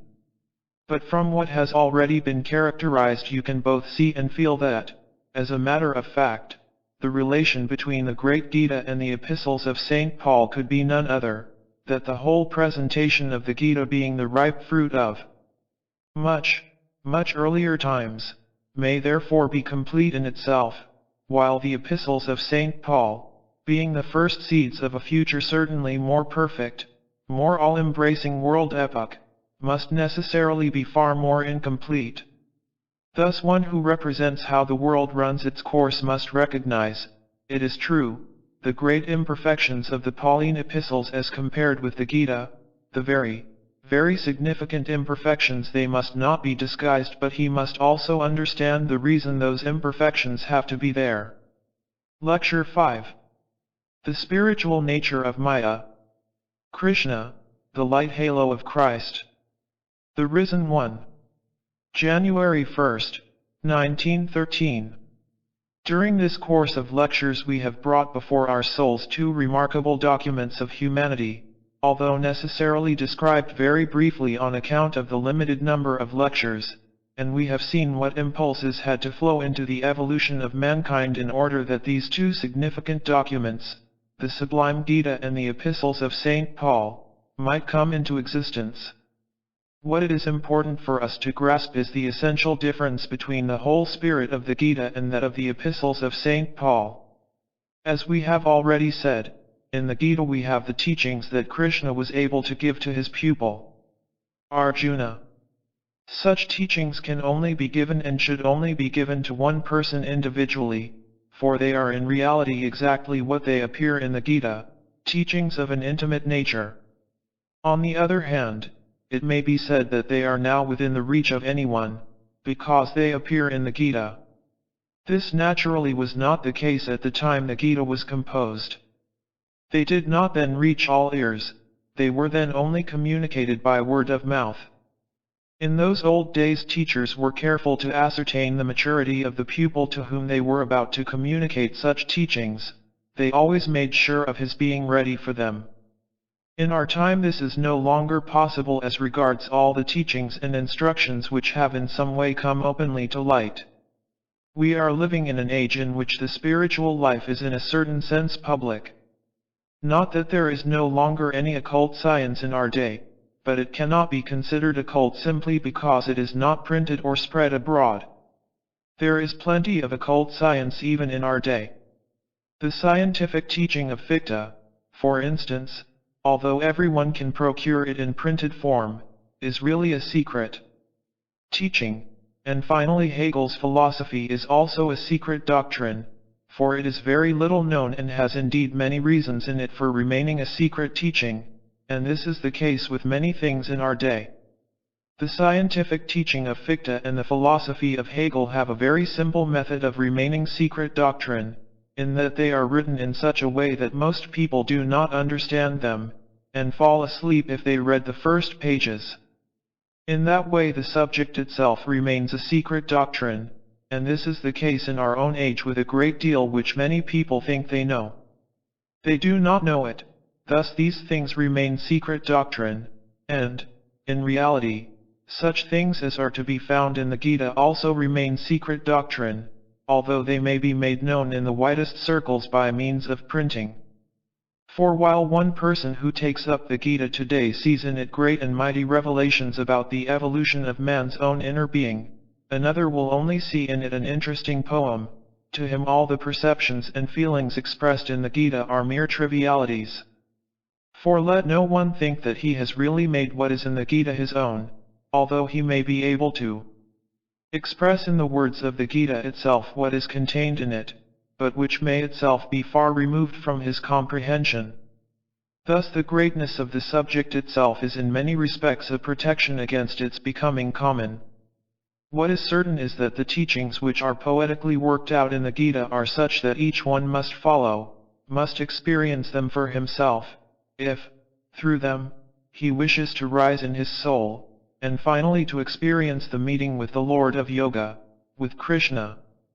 It is therefore an individual matter, something which the great teacher addresses to one individual alone. It is a different thing when we consider the contents of the Epistles of St. Paul from this point of view. There we see that all is for the community, all is matter appealing to the many. For if we fix our attention upon the innermost core of the essence of the Krishna teaching, we must say, what one experiences through this teaching, one experiences for oneself alone, in the strictest seclusion of one's own soul, and one can only have the meeting with Krishna as a lonely soul wanderer, after one has found the way back to the original revelations and experiences of mankind. That which Krishna can give must be given to each individual. This is not the ease with the revelation given to the world through the Christ Impulse. From the beginning the Christ Impulse was intended for all humanity, and the mystery of Golgotha was not consummated as an act for the individual soul alone, but we must think of the whole of mankind from the very beginning to the very end of the earth's evolution, and realize that what happened at Golgotha was for all men. It is to the greatest possible extent a matter for the community in general. Therefore the style of the Epistles of St. Paul, apart from all that has already been characterized, must be quite different from the style of the sublime Gita. Let us once more picture clearly the relationship between Krishna and Arjuna. He gives his pupil unequivocal directions as Lord of Yoga as to how he can rise in his soul in order to attain the vision of Krishna. Let us compare with this especially pregnant passage in the Pauline epistles, in which a community turned to St. Paul and asked him whether this or that was true. Whether this could be considered as giving the right views about what he had taught. In the instructions which St. Paul gives, we find a passage which may certainly be compared in greatness, even in artistic style, with what we find in the sublime Gita, but at the same time we find quite a different tone, we find everything spoken from quite a different soul feeling, it is where St. Paul writes to the Corinthians of how the different human gifts to be found in a group of people must work in cooperation. To Arjuna, Krishna says thou must be so and so, thou must do this or that, then wilt thou rise stage by stage in thy soul life. To his Corinthians St. Paul says, one of you has this gift, another that, a third another, and if these work harmoniously together, as do the members of the human body, the result is spiritually a whole which can spiritually be permeated with the Christ. Thus through the subject itself St. Paul addresses himself to men who work together, that is to say, to a multitude, and he uses an important opportunity to do this, namely, when the gift of the so-called speaking with tongues comes under consideration. What is this speaking with tongues that we find spoken of in St. Paul's epistles? It is neither more nor less than a survival of old spiritual gifts, which, in a renewed way, but with full human consciousness, confront us again at the present time. For when, among our initiation methods, we speak of inspiration, it is understood that a man who attains to inspiration in our age does so with a clear consciousness, just as he brings a clear consciousness to bear upon his powers of understanding and his sense realizations. But in olden times this was different. Then such a man spoke as an instrument of high spiritual beings who made use of his organs to express higher things through his speech. He might sometimes say things which he himself could not understand at all. Thus revelations from the spiritual worlds were given, which were not necessarily understood by him who was used as an instrument, and just that was the case in Corinth. The situation had there arisen of a number of persons having this gift of tongues. They were then able to make this or that prediction from the spiritual worlds. Now when a man possesses such gifts everything he is able to reveal by their means is under all circumstances a revelation from the spiritual world, yet it may, nevertheless, be the case that one man may say this and another that, for spiritual sources are manifold, one may be inspired from one source and another from another, and thus it may happen that the revelations do not correspond. Complete harmony can only be found when these worlds are entered in full consciousness. Therefore St. Paul gives the following admonition: some there are who can speak with tongues, others who can interpret the words spoken. They should work together as do the right and left hands, and we should not only listen to those who speak with tongues, but also to those who have not that gift, but who can expound and understand what someone is able to bring down from the spiritual sphere. Here again St. Paul was urging the question of a community which might be founded through the united working of men. In connection with this very speaking with tongues St. Paul gave that address which, as I have said, is in certain respects so wonderful that in its might it may well compare, though in a different way, with the revelations of the Gita. He says, 1 Cor 12 verses 3 to 31, as regards the spiritually gifted brethren, I will not leave you without instructions. You know that in the time of your heathendom, it was to dumb idols that you were blindly led by desire. Wherefore I make clear to you, that just as little as one speaking in the Spirit of God says, Accursed be Jesus, so little can a man call him Lord but through the Holy Spirit. Now there are diversities of gracious gifts, but there is one Spirit. There are diversities in the guidance of mankind, but there is one Lord. There are differences in the force which individual men possess, but there is one God who works in all these forces. But to every man is given the manifestation of the Spirit, as much as he can profit by it.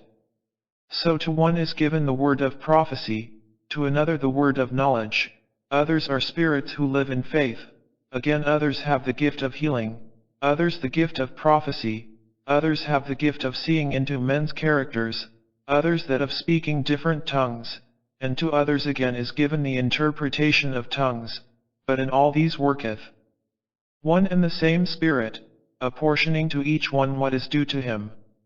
For as the body is one and hath many members, yet all the members together form one body, so also is it with Christ.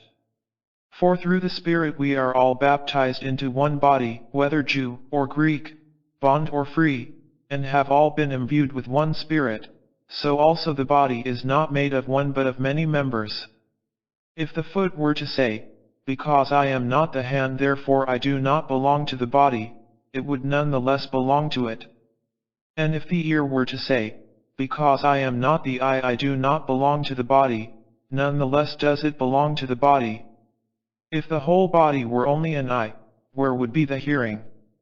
If the whole body were a sense of hearing, where would be the power of smell? But now hath God set each one of the members in the body where it seemed good to him. If there were only one member, where would the body be? But now there are truly many members, but there is only one body. The eye may not say to the hand, "I do not require thee," nor the head to the feet, "I have no need of you," rather those which appear to be the feeble members of the body are necessary. And those which we consider mean prove themselves to be specially important. God has put the body together and has recognized the importance of the unimportant members, that there should be no division in the body, but that all the members should work harmoniously together and should care for one another. And if one member suffer, all the members suffer with it, and if one member prosper, all the members rejoice with it. But yet, said St. Paul to his Corinthians, are the body of Christ, and are severally the members thereof. And some God hath set in the community as apostles, others as prophets, a third part as teachers, a fourth as miraculous healers, a fifth for other activities in helping, a sixth for the administration of the community, and the seventh he set aside to speak with tongues. Shall all men be prophets? Shall all men be apostles? Shall all be teachers, all healers? Shall all speak with tongues, or shall all interpret? Therefore it is right for all the gifts to work together, but the more numerous they are the better. Then Paul speaks of the force that can prevail in the individual but also in the community, and that holds all the separate members together as the strength of the body holds the separate members of the body together. Krishna says nothing more beautiful to one man than St. Paul spoke to humanity in its different members. Then he speaks of the Christ power, which holds the different members together just as the body holds its different members together, and the force that can live in one individual as the life force in every one of his limbs, and yet lives also in a whole community, that is described by St. Paul in powerful words. Nevertheless I will show you, says he, the way that is higher than all else. If I could speak with tongues of men or angels and have not love, my speech is but a sounding brass or a clanging cymbal, and if I could prophesy and reveal all secrets and communicate all the knowledge in the world, and if I had all the faith that could remove mountains themselves and had not love, it would all be nothing. And if I distributed every spiritual gift, yet, if I gave my body itself to be burnt, but were lacking in love, it would all be in vain. Love endureth ever. Love is kind. Love knoweth not envy. Love knoweth not boasting, knoweth not pride. Love injureth not what is decorous, seeketh not her own advantage, doth not let herself be provoked, beareth no one any malice, doth not rejoice in unrighteousness, but rejoiceth only in truth. Love envelopeth all, streameth through all beliefs, hopeth all things, practiseth toleration everywhere. Love, if it existeth, can never be lost. Prophecies vanish when they are fulfilled. What is spoken with tongues ceases when it can no longer speak to human hearts. What is known ceases when the subject of knowledge is exhausted, for we know in part, and we prophesy in part, but when that which is perfect is come, then that which is in part shall be done away. When I was a child, I spoke as a child, I felt as a child. When I became a man, the world of childhood was past. Now we only see dark outlines in a mirror, but then we shall see the Spirit face to face. Now is my knowledge in part, but then I shall know completely, even as I myself am known.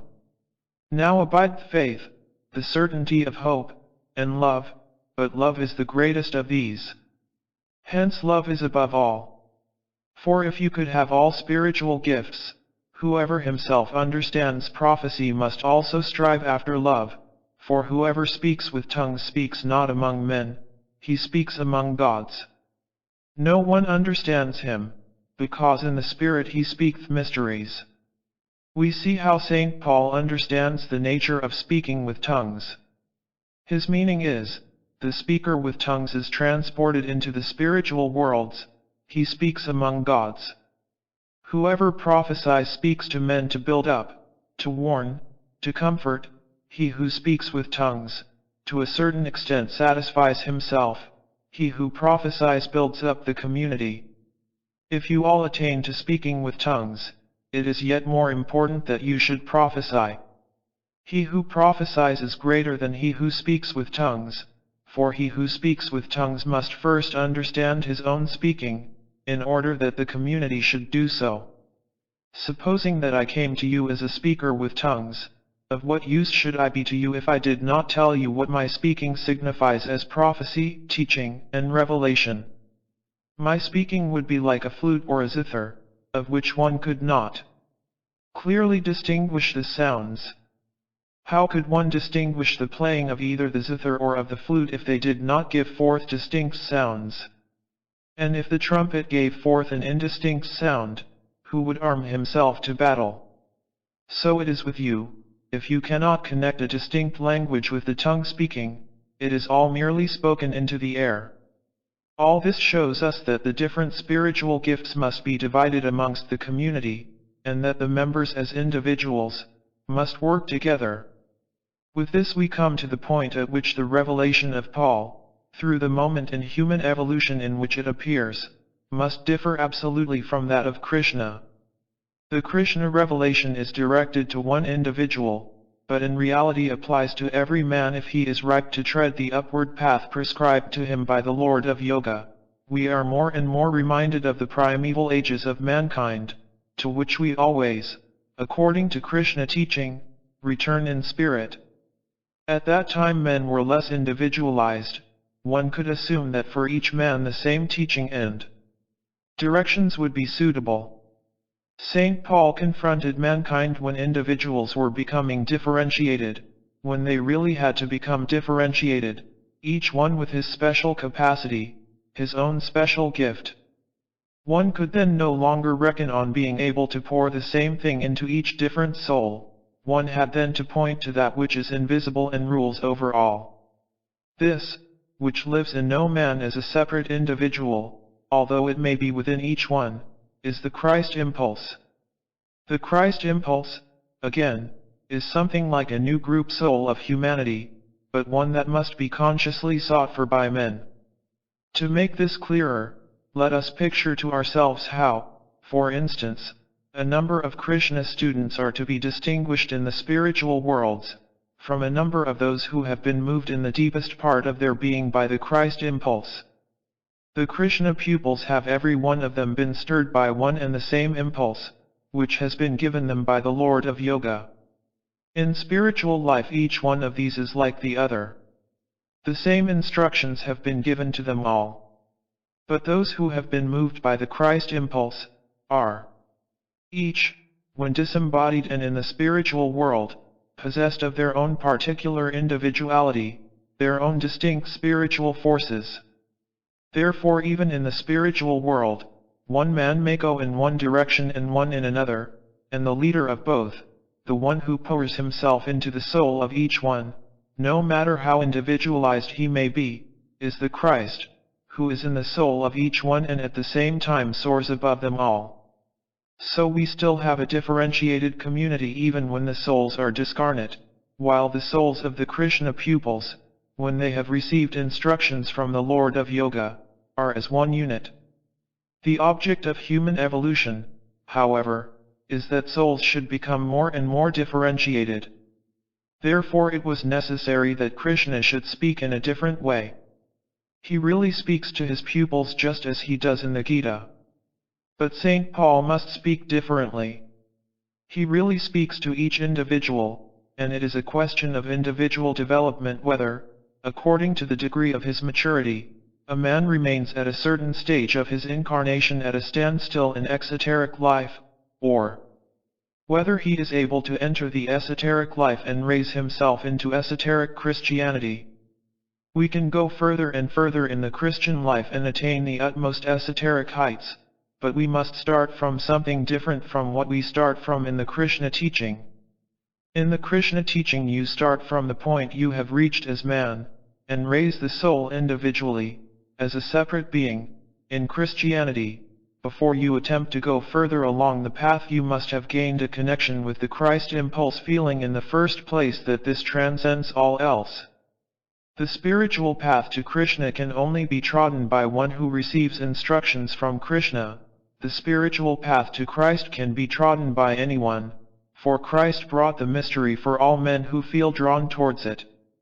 That, however, is something external, accomplished on the physical plane.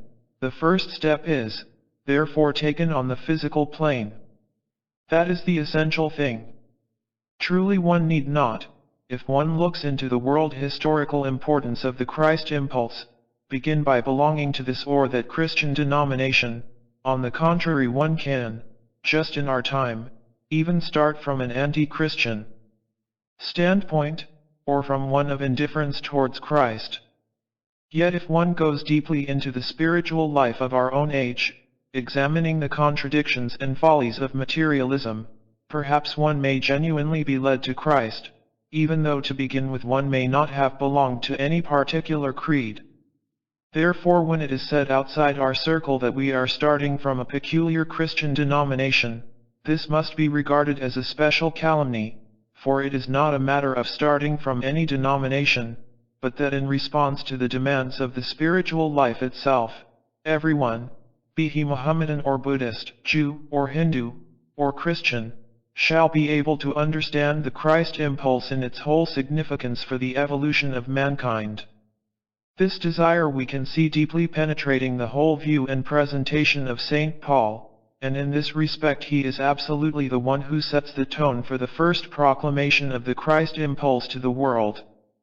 As we have described how Sankhya philosophy concerns itself with the changing forms, with that which appertains to Prakriti, we may also say that St. Paul, in all that underlies his profound epistles, deals with Purusha, that which pertains to the soul. What the soul is to become, the destiny of the soul, how throughout the whole evolution of mankind it evolves in manifold ways. Concerning all this St. Paul gives us quite definite and profound conclusions. There is a fundamental difference between what Eastern thought was still able to give us, and what we find at once with such wonderful clearness in St. Paul. We pointed out yesterday that, according to Krishna, everything depended on man's finding his way out of the changing forms. But Prakriti remains outside, as something foreign to the soul. All the striving in this Eastern method of development and even in the Eastern initiation, tends to free one from material existence from that which is spread outside in nature, for that, according to the Veda philosophy, is merely Maya. Everything external is Maya, and to be free from Maya is Yoga. We have pointed out how in the Gita it is expected of man that he shall become free from all he does and accomplishes, from what he wills and thinks, from what he likes and enjoys, and in his soul shall triumph over everything external. The work that man accomplishes should equally fall away from him, and thus resting within himself, he shall find satisfaction. Thus, he who wishes to develop according to the Krishna teaching, aspires to become something like a Paramahamsa, that is to say, a high initiate who leaves all material existence behind him, who triumphs over all he has himself accomplished by his actions in this world of sense, and lives a purely spiritual existence, having so overcome what belongs to the senses that he no longer thirsts for reincarnation, that he has nothing more to do with what filled his life and at which he worked in this sense world. Thus it is the issuing forth from this Maya, the triumphing over it which meets us everywhere in the Gita. With St. Paul it is not so. If he had met with these Eastern teachings, something in the depth of his soul would have caused the following words to come forth: Yes, thou wishest to rise above all that surrounds thee outside, from that also which thou formerly accomplished there. Dost thou wish to leave all that behind thee? Is not then all that the work of God? Is not everything above which thou wishest to lift thyself created by the divine Spirit? In despising that, art thou not despising the work of God? Does not the revelation of God's Spirit dwell everywhere within it? Didst thou not at first seek to represent God in thine own work, in love, and faith and devotion, and now desirest thou to triumph over what is the work of God?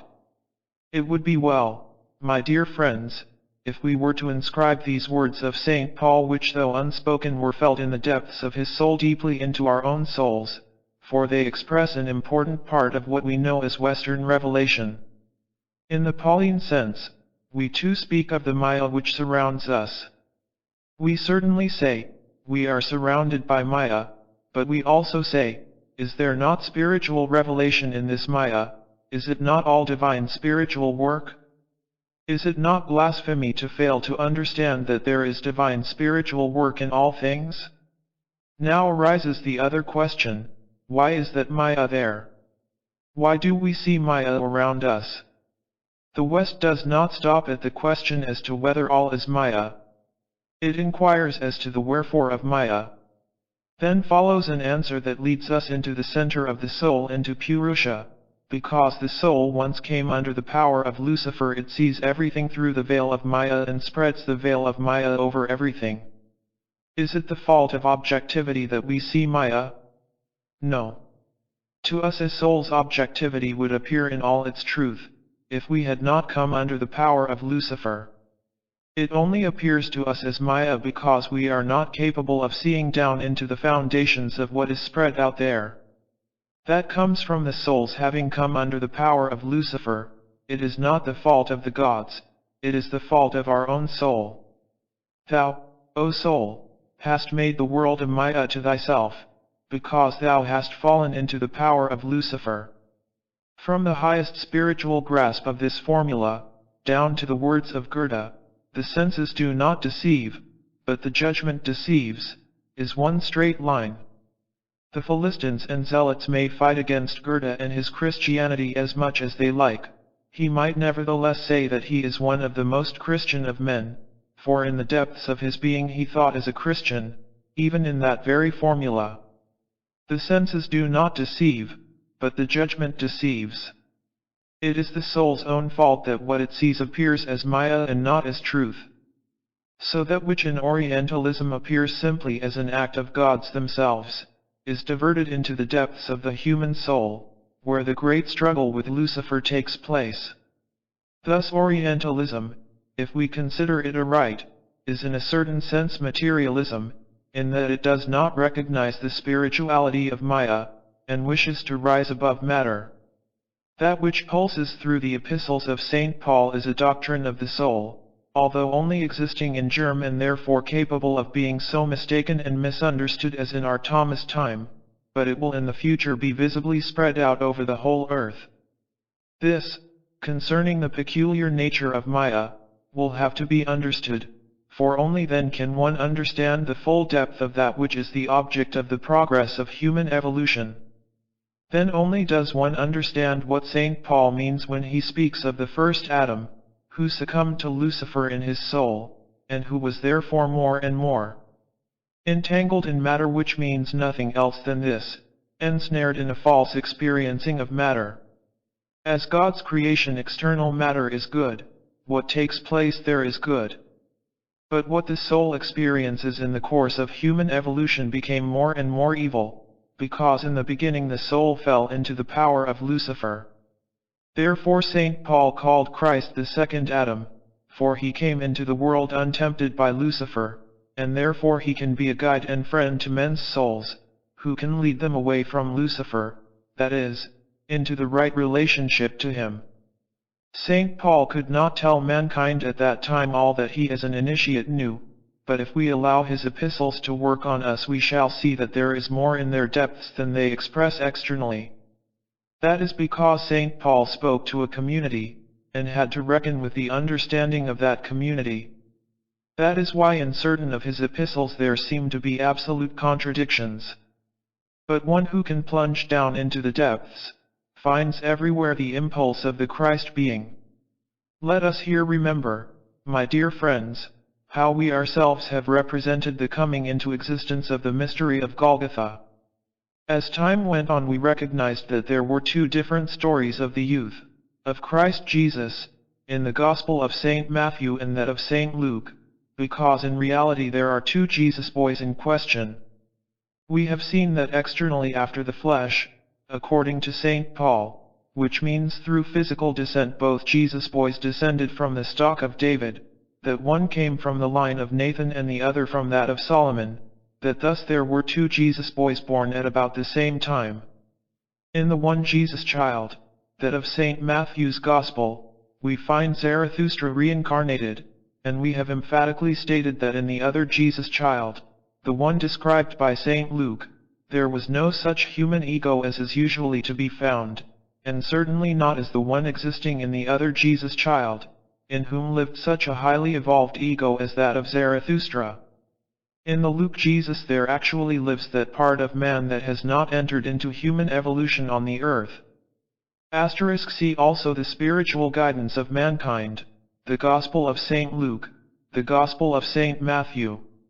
It is rather difficult to form a right conception of this, but we must just try to think how, so to speak, the soul that was incarnated in Adam, he who may be described as Adam in the sense of my occult science, succumbed to Lucifer's temptation, symbolically described in the Bible as the fall of man in paradise.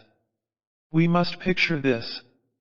Then we must picture further, that side by side with that human soul nature which incarnated in Adam's body, there was a human part, a human being, that remained behind and did not then incarnate, that did not enter a physical body, but remained pure soul.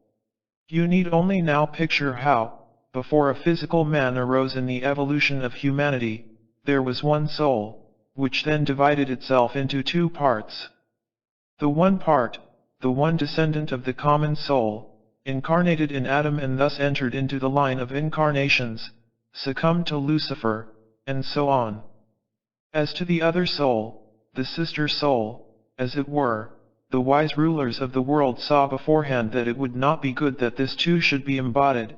It was kept back in the soul world, it did not therefore take part in the incarnations of humanity, but was kept back.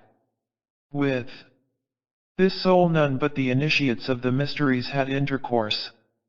During the evolution preceding the mystery of Golgotha this soul did not, therefore, take into itself the experience of an ego, for this can only be obtained by incarnating in a human body.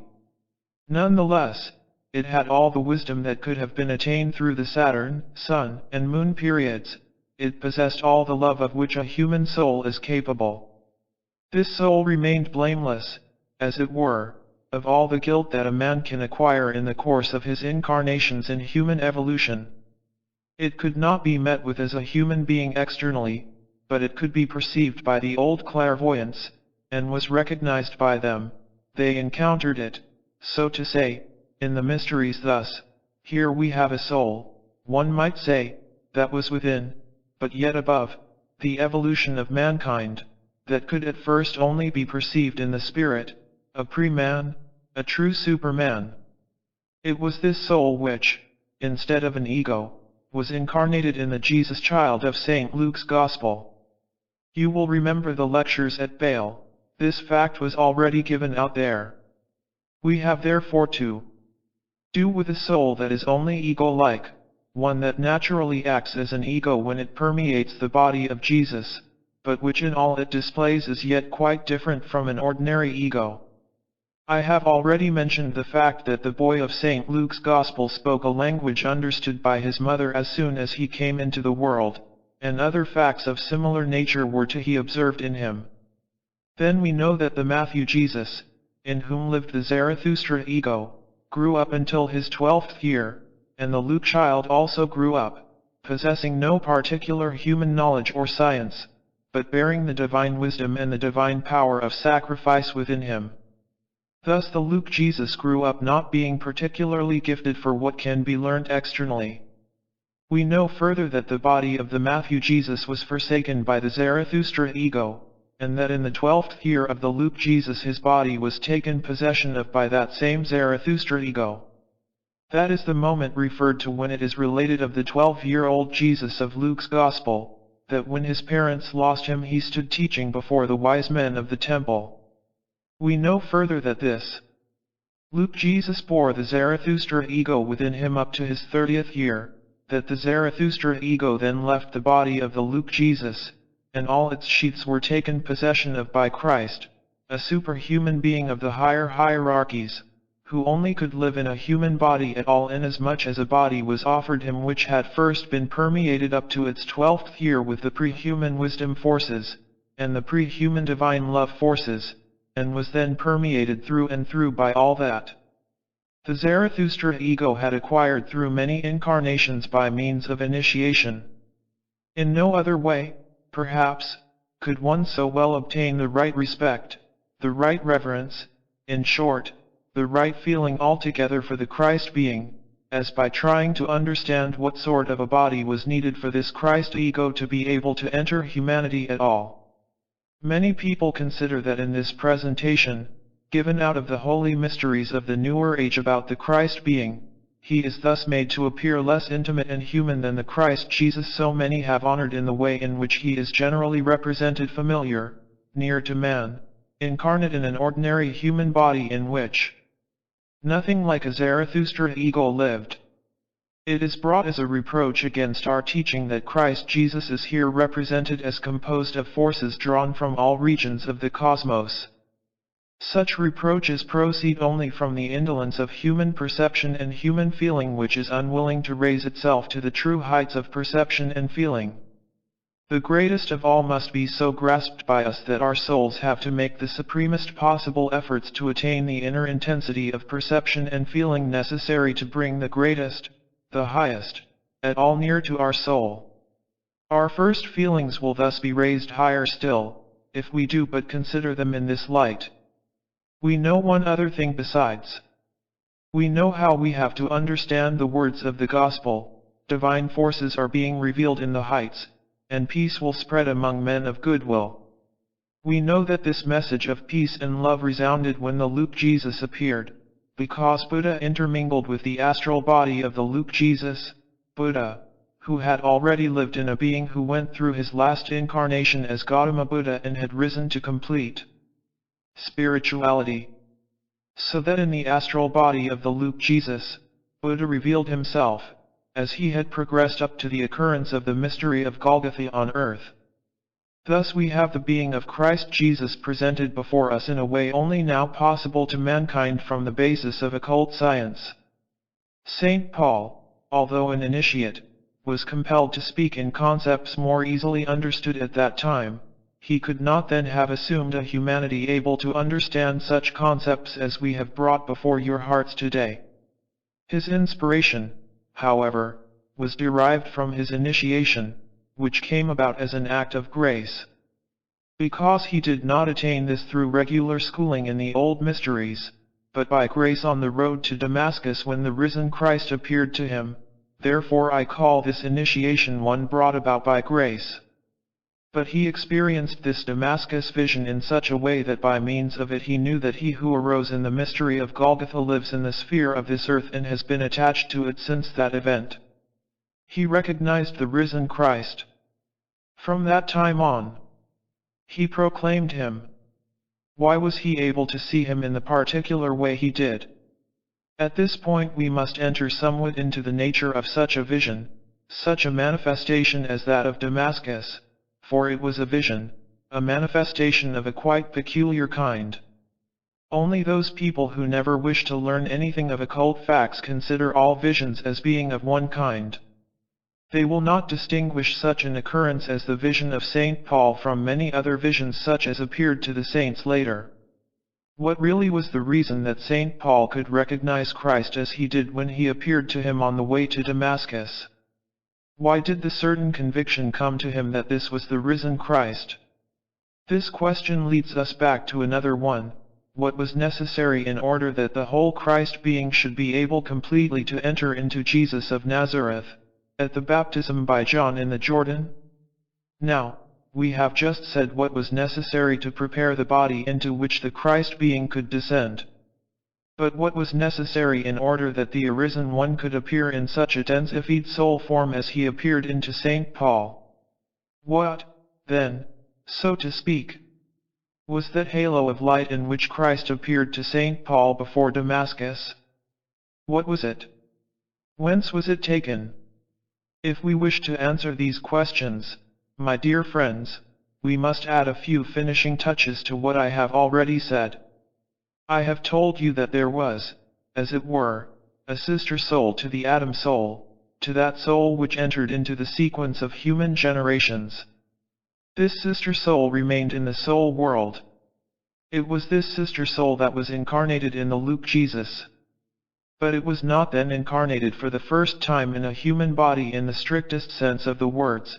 It had already been once incarnated prophetically. This soul had already been made use of formerly as a messenger of the holy mysteries. It was, so to say, cherished and cultivated in the mysteries, and was sent whenever anything specially important to man was taking place, but it could only appear as a vision in the etheric body, and could only be perceived, strictly speaking, as long as the old clairvoyance remained in earlier ages that still existed. Therefore this old sister soul of Adam had no need at that time to descend as far as the physical body in order to be seen. So it actually appeared on earth repeatedly in human evolution, sent forth by the impulses of the mysteries, at all times when important things were to take place in the evolution of the earth, but it did not require to incarnate, in ancient times, because clairvoyance was there. The first time it needed to incarnate was when the old clairvoyance was to be overcome through the transition of human evolution from the third to the fourth post-Atlantean age, of which we spoke yesterday. Then, by way of compensation, it took on an incarnation, in order to be able to express itself at the time when clairvoyance no longer existed. The only time this sister soul of Adam was compelled to appear and to become physically visible, it was incorporated, so to speak, in Krishna, and then it was incorporated again in the Luke Jesus.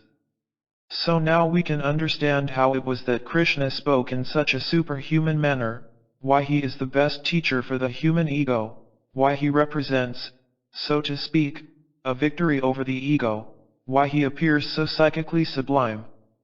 It is because he appears as human being at that sublime moment which we brought before our souls in the lecture before last, as man not yet descended into human incarnations. He then appears again to be embodied in the Luke Jesus. Hence that perfection that came about when the most significant world conceptions of Asia, the ego of Zarathustra and the spirit of Krishna, were united in the 12-year-old Jesus described by St. Luke. He who spoke to the learned men in the temple was therefore not only Zarathustra speaking as an ego, but one who spoke from those sources from which Krishna at one time drew yoga.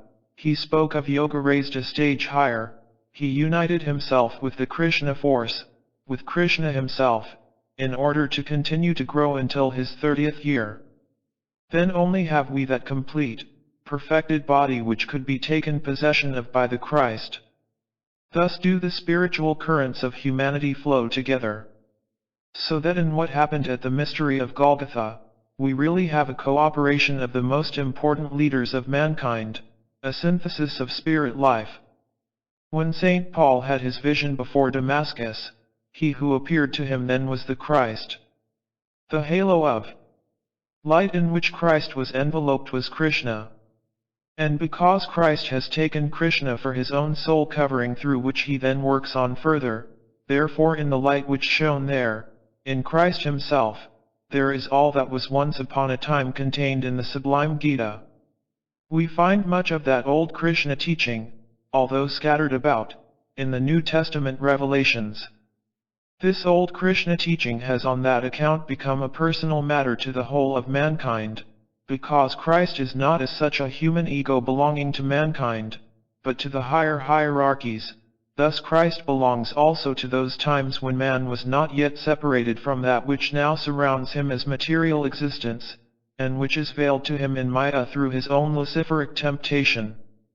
If we glance back over the whole of evolution, we shall find that in those olden times there was not yet that strict division between the spiritual and the material. Material was then still spiritual, and the spiritual, if we may say so, still manifested itself externally.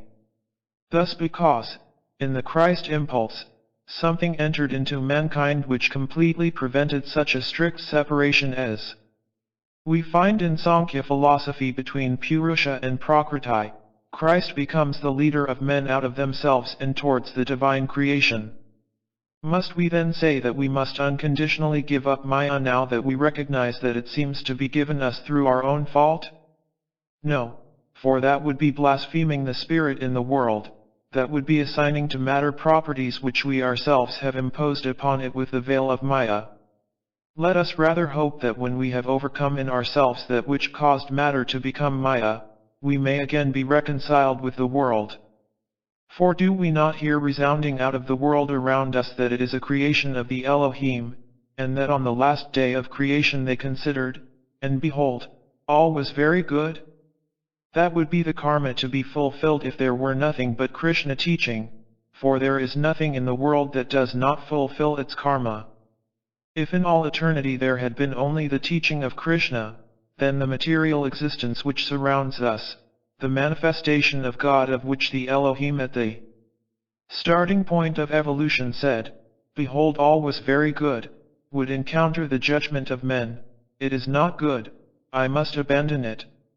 The judgment of man would be placed above the judgment of God. We must learn to understand the words which stand as a mystery at the outset of evolution. We must not set the judgment of man above the judgment of God. If all and everything that could cling to us in the way of guilt were to fall away from us, and yet that one fault remained, that we slandered the work of the Elohim, the earth karma would have to be fulfilled. In the future everything would have to fall upon us and karma would have to fulfill itself thus. In order that this should not happen, Christ appeared in the world, so to reconcile us with the world that we may learn to overcome Lucifer's tempting forces, and learn to penetrate the veil, that we may see the divine revelation in its true form, that we may find the Christ as the reconciler, who will lead us to the true form of the divine revelation, so that through him we may learn to understand the primeval words, and behold, it is very good. In order that we may learn to ascribe to ourselves that which we may never again dare to ascribe to the world, we need Christ, for if all our other sins could be taken away from us, yet this sin could only be removed by him. This, transformed into a moral feeling, is a newer side of the Christ impulse. It shows us at the same time why the necessity arose for the Christ impulse as the higher soul to envelope itself in the Krishna impulse. An exposition such as I have given you in this course, my dear friends, should not be taken as mere theory, merely as a number of thoughts and ideas to be absorbed. It should be taken as a sort of New Year's gift, a gift which should influence our new year, and from now on it should work as that which we can perceive through the understanding of the Christ impulse, in so far as this helps us to understand the words of the Elohim, which resound down to us from the starting point, from the very primeval beginning of the creation of our earth. And look upon the intention of the course at the same time as the starting point of our anthroposophical spiritual stream. This must be anthroposophical because by means of it will be more and more recognized how man can in himself attain to self-knowledge. He cannot yet attain to complete self-knowledge, not yet can anthropos attain to knowledge of anthropos, man to the knowledge of man, so long as this man can consider what he has to carry out in his own soul as an affair to be played out between him and external nature. That the world should appear to us to be immersed in matter is a thing the gods have prepared for us. It is an affair of our own souls, a question of higher self-knowledge. It is something that man must himself recognize in his own manhood. It is a question of anthroposophy, by means of which we can come to the perception of what theosophy may become to mankind. It should be a feeling of the greatest modesty which impels a man to belong to the anthroposophical movement, a modesty which says, if I want to spring over that which is an affair of the human soul and to take at once the highest step into the divine, humility may very easily vanish from me, and pride step in its place. Vanity may easily install itself. May the Anthroposophical Society also be a starting point in this higher moral sphere. Above all, may it avoid all that has so easily crept into the theosophical movement, in the way of pride, vanity, ambition, and want of earnestness in receiving that which is the highest wisdom. May the Anthroposophical Society avoid all this, because from its very starting point, it has already considered that the settlement with Maya is an affair for the human soul itself. One should feel that the Anthroposophical Society ought to be the result of the profoundest human modesty. For out of this modesty should well up deep earnestness as regards the sacred truths into which it will penetrate if we betake ourselves into this sphere of the supersensible, of the spiritual. Let us therefore understand the adoption of the name Anthroposophical Society in true modesty, in true humility, saying to ourselves, let all that remains of that pride and lack of modesty, vanity, ambition, and untruthfulness, that played a part under the name of theosophy, be eradicated, if now, under the sign and device of modesty, we begin humbly to look up to the gods and divine wisdom, and on the other hand dutifully to study man and human wisdom, if we reverently approach spiritual science, and dutifully devote ourselves to anthroposophy. This anthroposophy will lead to the divine and to the gods. If by its help we learn in the highest sense to look humbly and truthfully into our own selves and see how we must struggle against all Maya and error through self-training and the severest self-discipline, then, as written on a bronze tablet, may there stand above us the word, anthroposophy. Let that be an exhortation to us, that above all we should seek through it to acquire self-knowledge, modesty, and in this way endeavor to erect a building founded upon truth, for truth can only blossom if self-knowledge lays hold of the human soul in deep earnestness. What is the origin of all vanity, of all untruth? The want of self-knowledge. From what alone can truth spring? From what can true reverence for divine worlds and divine wisdom alone come? From true self-knowledge, self-training, self-discipline. Therefore may that which shall stream and pulsate through the anthroposophical movement serve that purpose. For these reasons this particular course of lectures has been given at the starting point of the anthroposophical movement, and it should prove that there is no question of narrowness, but that precisely through our movement we can extend our horizon over those distances which comprise Eastern thought also. But let us take this humbly in self-educative anthroposophical fashion, by creating the will within us to discipline and train ourselves. If anthroposophy, my dear friends, be taken up among you in this way, it will then lead to a beneficial end and will attain a goal that can extend to each individual and every human society for their welfare. So let these words be spoken which shall be the last of this course of lectures, but something of which perhaps many in the coming days will take away with them in their souls, so that it may bear fruit within our anthroposophical movement, within which you, my dear friends, have, so to speak, met together for the first time. May we ever so meet together in the sign of anthroposophy, that we have the right to call upon words with which we shall now conclude, words of humility and of self-knowledge, which we should now at this moment place as an ideal before our souls.